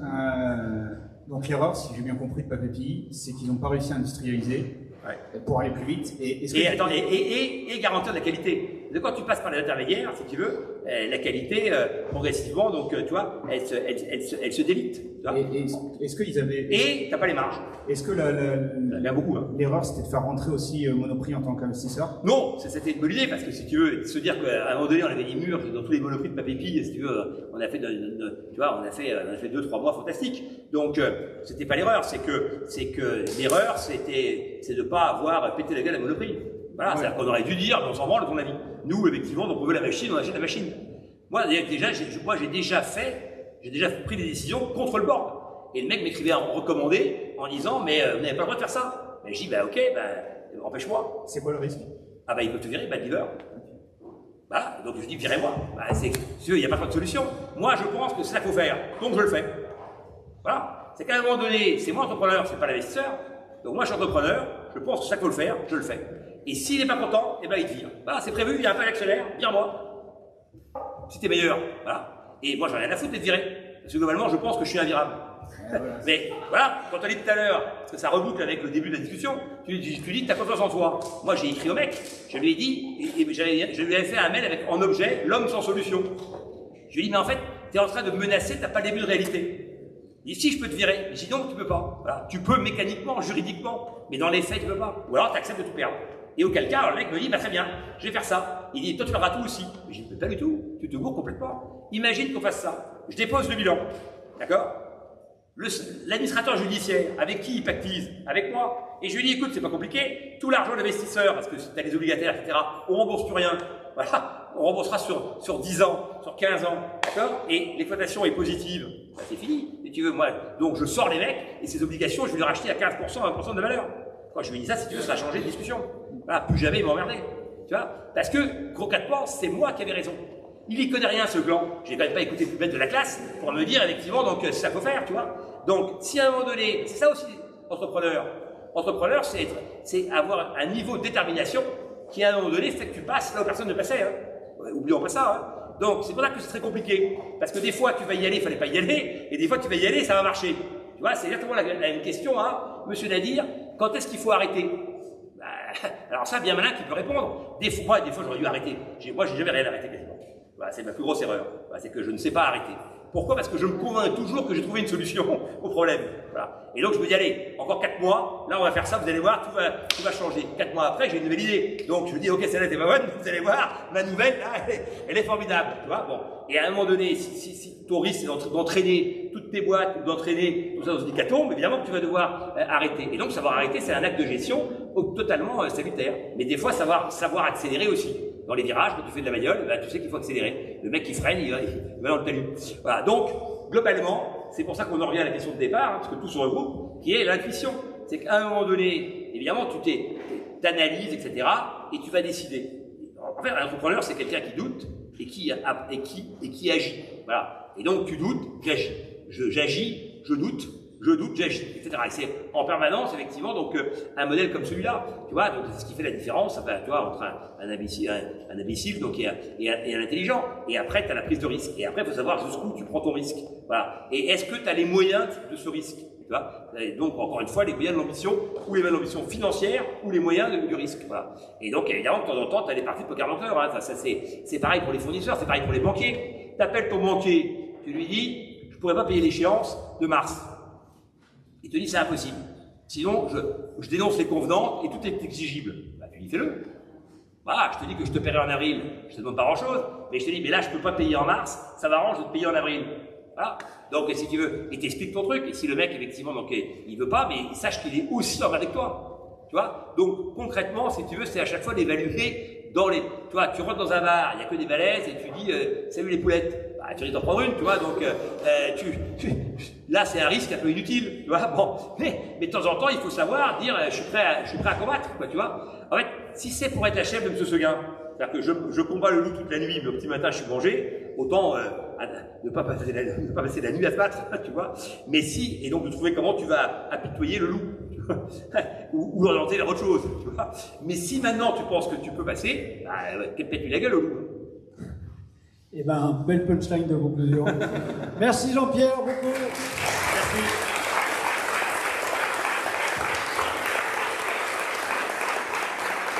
Merci à tout le monde d'être venu. C'était un moment très sympa. Très sympa cette verrière avec le soleil. Moi, je suis content d'avoir posé une question. Allez, bon après-midi à tout le monde. Ciao. Merci.